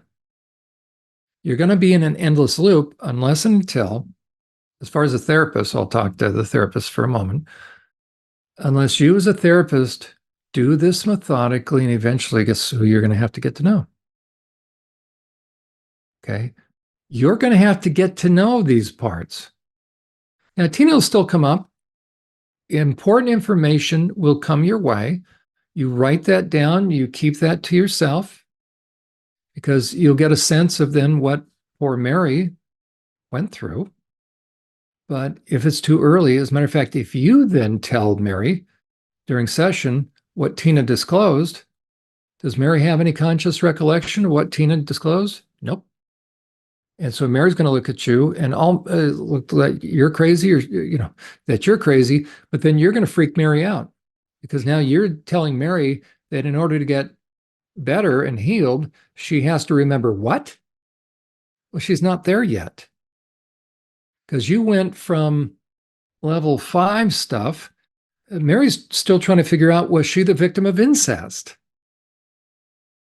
Because all she remembers is a nice dad. Oh, she doesn't even know that dad was hurtful, let alone incest. But you're suggesting what? That Mary go from, no, my father was nice, to my father let men rape me and they filmed it and he conjured demons, and nobody can comprehend that. So in a way, it'll also kind of re-traumatize Mary, or you'll backtrack in terms of progress, because Mary now, like any of us, right? Mary'd say, "I'm out of here," so she'll forget it, right? I just use that, meaning Mary's saying, "I'm out of here." Well, now what do you got? And now you've actually disrupted everybody. So everybody's now scrambling. What started to be a boardroom, started to be a huddle, started to be organized. Now everybody's running around, and I'll tell you what, there's going to be a couple of them, because let's say we're going to put Mary right there. Mary says, "I'm out of here." Okay, I'll tell you what you're going to do. So we ain't got any harmony anymore, right? And now everybody's just running around like crazy, and it goes back to the pecking order, it goes back to the way it was. And who are the ones that are really going to be most pronounced that the therapist is going to have to deal with? I'll tell you one, right? You're going to end up as a therapist dealing with this end of the continuum.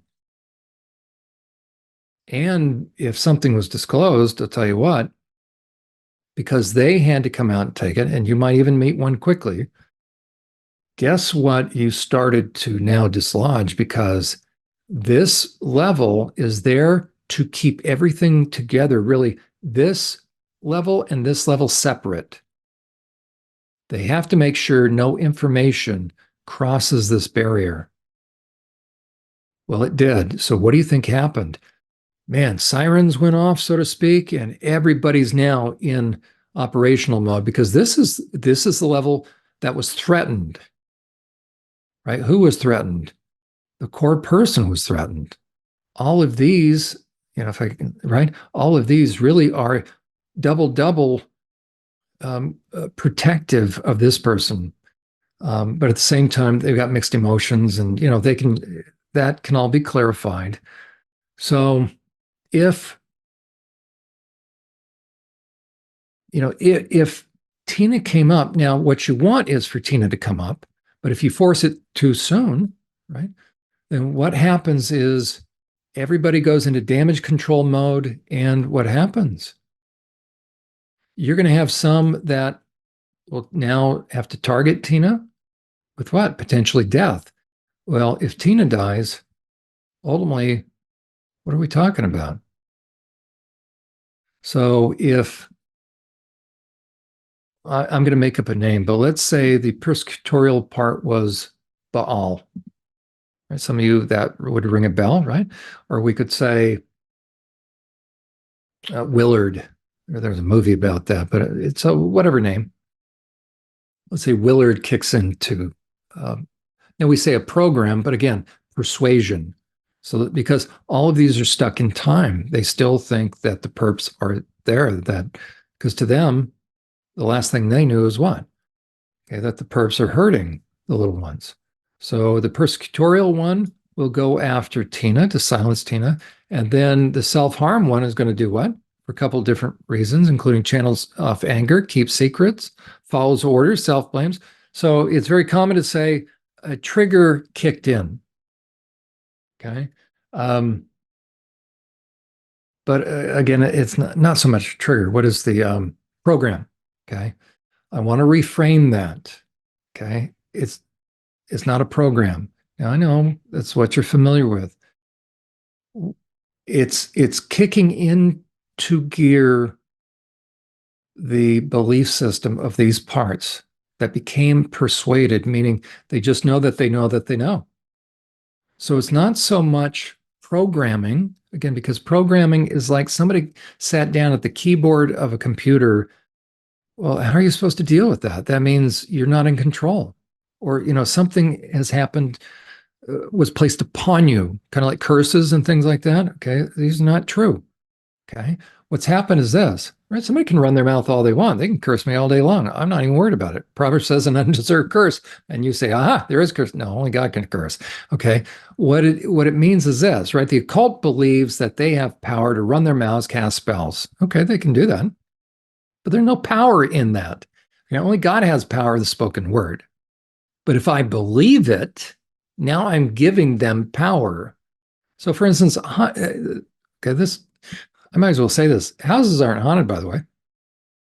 No. What? Because you think it's haunted, guess what's going to be there? Yeah. Demonic activity because they know you believe in demons. But what, Satan haunted a house and Jesus had to go to that house? And no. Okay. So the question is this, who is more powerful? Okay. So greater is he who is within us than he who is within the world, right? He who the Son sets free will be free indeed. So we're going to bring every thought into captivity, right? The thoughts are running around like herd of cats. So we're trying to bring all the cats back, right? So in what way? We're pulling down strongholds. Remember, beliefs can become our own prisons. So the reality is this. You were lied to so persuasively that what they said is, if Tina talks, it sets into motion something that will happen like natural law. It's not true. Now the question is, who are you going to believe, the perpetrator or me, right? So these parts ultimately, all they know is ultimately what they were told. But because they were certain ages, though some of them feel older, all they know is what they know. But they also don't know what they don't know. So it's going to take somebody from the outside to help these parts understand that despite what it feels like, the man with the snake, the woman with the black robe, the ones that poured blood on your head, the ones that, I don't want to trigger anybody, but right? They did what they did and they could do what they could do. Why? Because your body was small at the time. You were a kid and there were more of them. That's the only reason they could do what they were. They're criminals. They belong in prison. So tell you what, they wouldn't have done it if the police were there. So how powerful are they?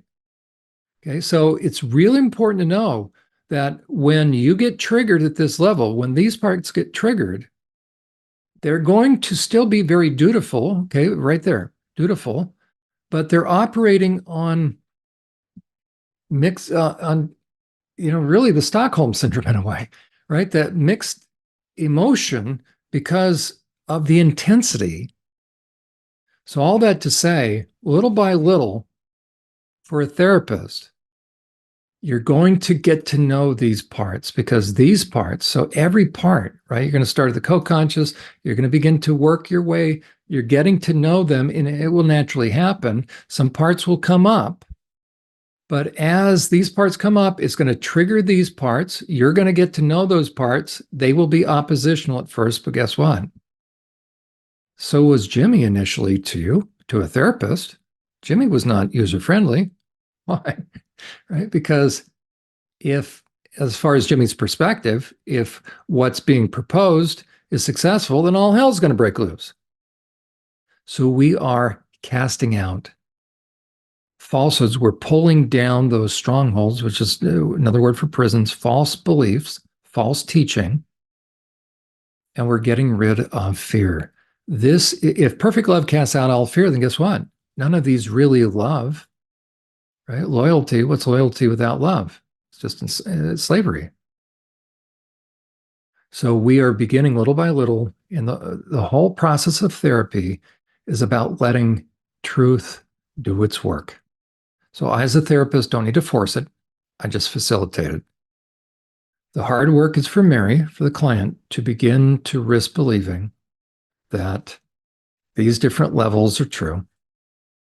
And that little by little, she can do it because if in fact she lived through it, what she starts to remember, if she actually lived through it, then she can remember it.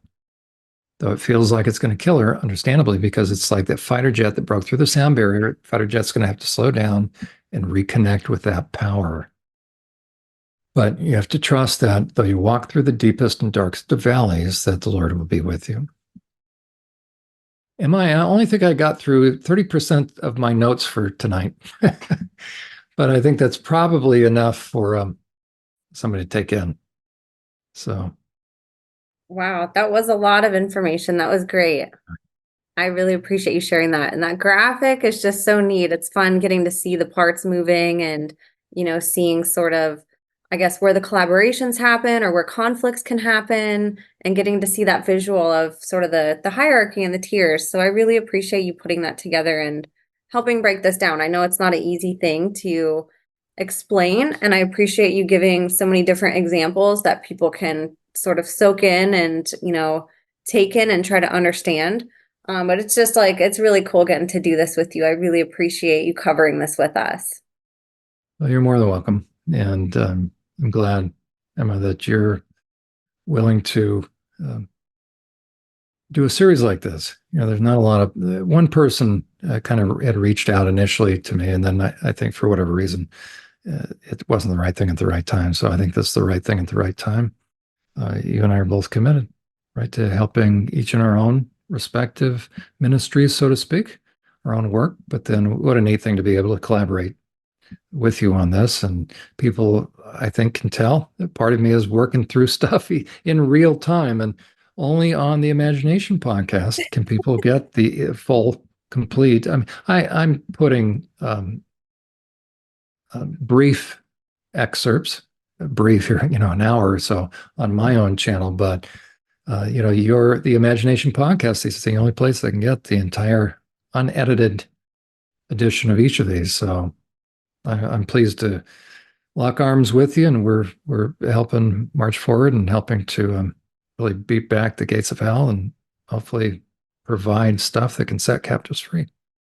Absolutely. And there was a really beautiful comment. I don't know it verbatim. I don't want to quote somebody wrong, but essentially there was, and I've gotten more than one comment, but one recently that stood out where a survivor was actually saying she's been watching this whole series and it's completely changed her life. It's helped her collaborate more with her system instead of be in conflict with it. She said she's had more empathy for her parts. She's been working with them and listening to them and letting them talk and journaling. And she said it's just completely changed her life. So, I mean, it's really amazing what you're doing and providing because it's helping me be empathetic as somebody who speaks with survivors and who has a partner who's a survivor. It's helping me gain a deeper understanding of the work that I'm doing. And I know the people on the other side really appreciate you too, that are either in my shoes and curious to learn, in your shoes and weren't taught this in school, and want to help. Or if it's an actual survivor who's like, oh my gosh, I just discovered I have a system. What is it? What are these parts? Like, how do I work with this? And it's really neat to see it broken down this way because I think in a way, it's providing empathy for everybody on every level, and we're all able to look at these wounded warriors and, weep with them and, be able to see the humanity in them and what was done to them. And then also be able to understand, the result of that and how actually beautiful and, incredible the human body is in its own protective mechanisms and what it's capable of doing when it's trying to protect us, and I just appreciate you being able to share that with us because yeah, like how you said, you can go try to research this stuff. And of course there's like little bits and pieces and you can find an interview here and there, somebody speaking out, but I mean there's really not a lot of people doing what you're doing, Jon. It's really, you're pioneering a lot in your field and being brave enough to talk about this. So of course it's my honor to have you on. I think you're incredible. And I think it's just awesome that you've been so vocal about this and that you've been just such a warrior for these survivors and, and whistleblowers who are so suppressed, who weren't believed a lot of times with, people in your field, and your help giving them a voice and help normalizing it in your field and just validating their experiences. So thank you for coming on. Well, it's my pleasure, and we'll just continue methodically, right, working We our will way through the continue. system and hopefully get everybody on the same page. That's my little pun there, getting all the parts. So, but it's my privilege. Emma, thank you. Absolutely. Well, let's let people know where they can find you because you have a plethora of places that you are at online on top of doing, working with clients all day and then working with group setting clients. You're also podcasting and you have multiple websites and podcasts. So let's plug all of the places that people can find you so they can go support you more. Well, I appreciate it. Again, a couple different places, SurvivorSupport.net. That's the primary website. I have had a couple people reach out to me asking if I do therapy, and I still do have openings. So if somebody would like to, you can reach out to me. There's a contact page, and then you can also schedule. There's the pricing for the initial schedule. If somebody wants additional consultation beyond that, we have a sliding fee scale. I do have somebody that I'm very appreciative of. She said, "No, Jon, I'm going to keep paying this full fee because I want you to be able to help others." I give about $25,000 worth of free counseling away every year because a single session doesn't cut it, but a lot of survivors don't have a lot of money. So, and if anybody wants to donate, you can donate. So on the site, again, I recommend how to use this. It is to be a resource, or it is a resource for survivors. Just move from left to right. The podcast is, that's the repository of my Friday night program. You can see the link right there. Currently doing a series on forgiveness, what it is versus what it is not, and emphasis on what it is not. If ever there's something that'll keep a survivor stuck, it is the belief that you have to forgive somebody no matter what. That is not true. Right now, we're almost up to about 30 programs. That's about 30 hours worth. It'll probably be a total of about 50. I'm being very careful how I dissect this. So start with number one and work your way through. The rest on that page is the issue of boundaries. So that's the that site. Then there's churchprotect.org, and that's sort of my training site. It has a little more clinical stuff. And then I use that as a repository for my current postings. I call them soundbite curriculum, really to prompt thought. So under the Insights tab, if anybody wants to see what I do online, primarily on Twitter. I just don't have the time really to go elsewhere. I'm on MeWe, I'm on Facebook, but I just, there's only so much time in a day. Correct. So you can go on there and see what I've posted. Oftentimes, I use that for educational purposes. This month, I was doing some of the debating back and forth. So if you, it's one of those things, don't try this at home, but if you want to see how these perps and perp apologists can be unmasked, I will do threads. So I'll capture the threads by screenshots, and so you can kind of follow along with that. The other site is unmaskingthetransmovement.com. And you think, wait a second, hold on, we got Survivor Support, Church Protect. What is this? I'm very concerned about. Thus was launched between myself and a couple other good folks. Our producer, Brad Wilder, who recently had a heart attack. All my sites, by the way, 100% donated time. So Brad is wonderful. He's a 40-year media person. So Brad helps me produce it. So he's just a great guy. He's a hockey coach. He's from Canada, but he has a burden for kids. He has a daughter who I think is now last year of high school, but he's just been impacted by this stuff. So we look at, if you want to find out why you should be concerned about the trans movement, that's what this is all about. The same videos are then linked to, so you can see under the episodes, but then right there on YouTube. We also have Rumble and BitChute, but I can only focus on, Brad tries to keep up on that end. So here are our episodes. You can see, actually, I have to put another one with Pierre Barnes, we just did. He really looks at the books, the deviant books that are in schools. But Uta Hagen, who was married to one of those deviant cross-dressing guys that claim to be AGP deviant guys. So an unfaithful husband. We just looked at Debbie Hayden, well, really Mr. David Debbie Hayden. So that's our part 1 and part 2 of that. But I think we've just finished episode 27. So there's part 1 and part 2 of the majority of all those. So I'm sorry, 72. So we have 72 separate episodes. So multiply that by 2, and that's how many episodes? 140, whatever, 44.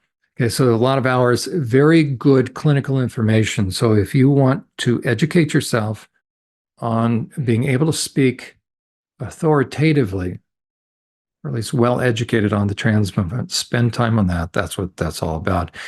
We're really shadow banned, so if anybody wants to help get the word out, we'd love to see those. To think that it's only 387 subscribers is mind-boggling. But anyways, hopefully people will begin to access that more, because that's more and more, because that's exactly what it's there for.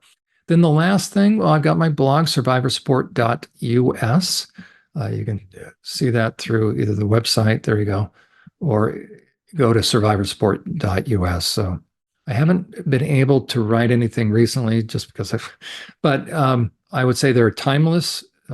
There's a couple about trans, and then the rest are predators. I mean, the rest are about predators from my forensic work.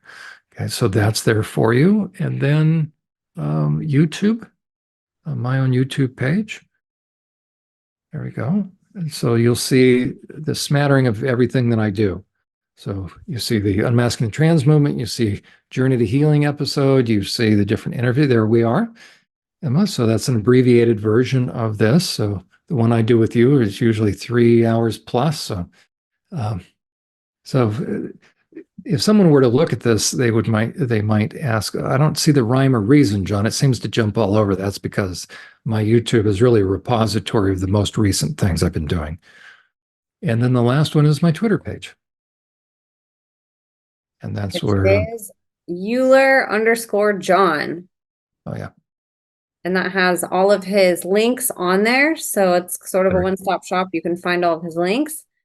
And he updates it daily. So I always say you guys can find what Jon's up to daily. You can keep up. If you're interested in the trans movement, if you're interested in what's happening in our schools, what's happening with just overall in general, pedophilia in the world and different aspects of protecting children and In what's fact, if you want to scroll down, you'll see, ironically, today, scroll down just a little bit more. There we go. That was so. What happens is each day, if I see something that somebody posted on Twitter or there's an article that grabs me, the one theme inevitably that I will talk about is safeguarding women and children.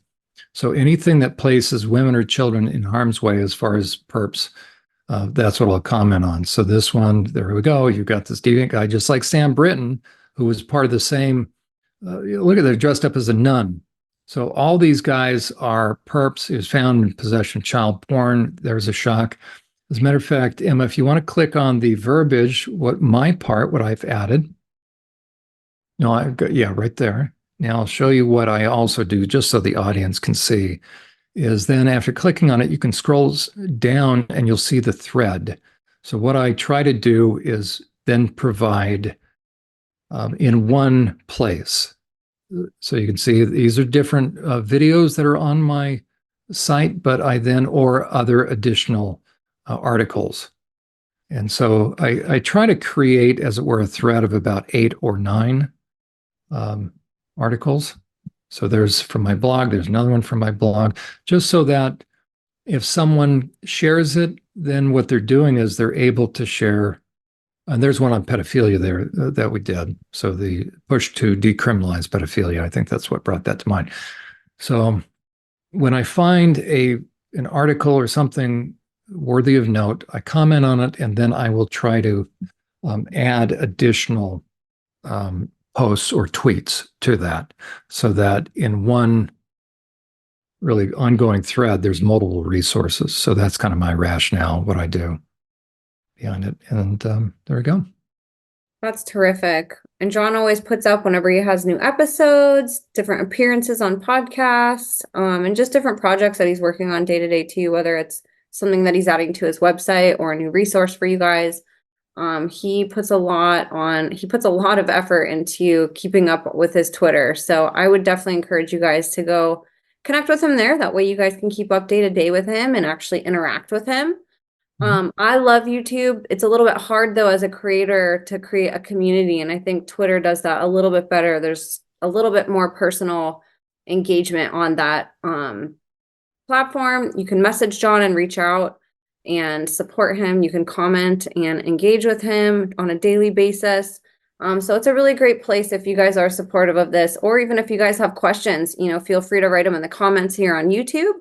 Or if you guys want to go ask Jon a question personally, you can always reach out to him there too. And he's always more than happy to help, share what he knows and help bring awareness. So great resource to keep up with Jon. All of his podcast pages, whether you're finding it on Survivor Support or on YouTube, are just fantastic. He gives so much free information. I mean, you heard how many videos he said he had on just unmasking the trans movement alone. All free, all accessible, lots of information. Really great if you're a parent, if you're somebody that works with children, or even if you're somebody that's interested in learning about survivors and predators. This all ties in, you guys. It's not a political issue, it's a child issue, and we have to be able to separate that and look at it for what it is, and realize that regardless of where you stand on a political scale or anything like that, we need to put that stuff aside and come together for the kids and learn about all the different ways, whatever side, whatever, wherever you're at, there's things, there's wars being waged against our kids left and right. And, we all need to be aware of that, regardless of our beliefs on what propaganda and what the media tells us to pick a side on. We need to be on the side of the children at the end of the day, regardless. Same thing with his regular podcast at Jon K Uhler LPC. Like he said, everything that he does, whether it's interviews with other people, stuff that he's doing with survivor support or unmasking the trans movement, it's really a one-stop shop for you guys to see all the different videos that he does. Really fantastic resource. So please go subscribe to him, you guys. Like he said, he's really shadow banned. So every subscribe and every watch, it really matters. And if you guys can share this too, if you guys know of parents or people who would be interested, these are just fantastic resources that you guys can easily send to people too. And there's hours and hours and hours and hours of content. forgiveness, boundaries, all of those things. I get asked those questions all the time. Jon is pouring his heart into just making hours of videos for you guys. So go look at that. I think a lot of this stuff's really helpful for healing, and that's ultimately at the end of the day what Jon's mission is to help heal our wounded warriors and to help provide easy and accessible information for helpers to be better at helping. So if you're a therapist too, or if you're a helper in any way, really great resources for you guys to learn about survivors. And if you are a survivor, awesome resource to learn about yourself and, to get questions answered about therapy. So please go follow and support Jon. I'm going to have all of his links in the show notes. I will have, all of his information there. So you guys can just go in the show notes and just click. All of his links light up as hyperlinks. So please go support him. Really, really appreciate if you guys would do that. And Jon, is there anything else that you wanted to add? Well, it's probably been enough tonight. So yeah, I look forward to continuing. We'll continue. What can people anticipate? We're going to continue looking at as we make our transition. We'll probably look at, okay, how do we start facilitating at the unconscious level? How do we start to do that cross facilitation once we get to know the parts and they start to trust us? How do we begin to help bring a little order out of the internal chaos before we then transition into the firefighter level, as IFS calls it, more the repressed level? How do we start to do that? And that's when it can get really intense, right? When that firefighter level starts to be engaged. But there's a way you can methodically work through it, and we'll do that. Well, I'm definitely looking forward to that. I know everybody else is too. We have, a Jon Uhler following. A lot of people look forward to these weekly episodes. So we're really excited to keep doing this with you, Jon, and grateful to have you here again. Thank you so much again for putting all the work that you're doing into these presentations and into these graphics and all the notes that you take and that you follow. It's a blessing to get to learn from you and to have your wealth of knowledge from literally decades of researching this and working with patients and clients. So just really appreciative of you, Jon. And you guys, I know all of you guys are really appreciative. So please do me a favor, share this episode. Like, we don't ask for anything from you guys except to just help us. If you guys could just share, that's a huge payment from you guys. Not everything has to be a financial donation to help. Just even sharing this with somebody is a huge, huge priceless payment for us, to help boost our videos and the algorithm, and most importantly, to help bring awareness to something that Jon and I are both working really hard on. So if there's ways that you guys can help us with that, share it with one person every time that you guys watch. If you guys could do that, that's a huge help.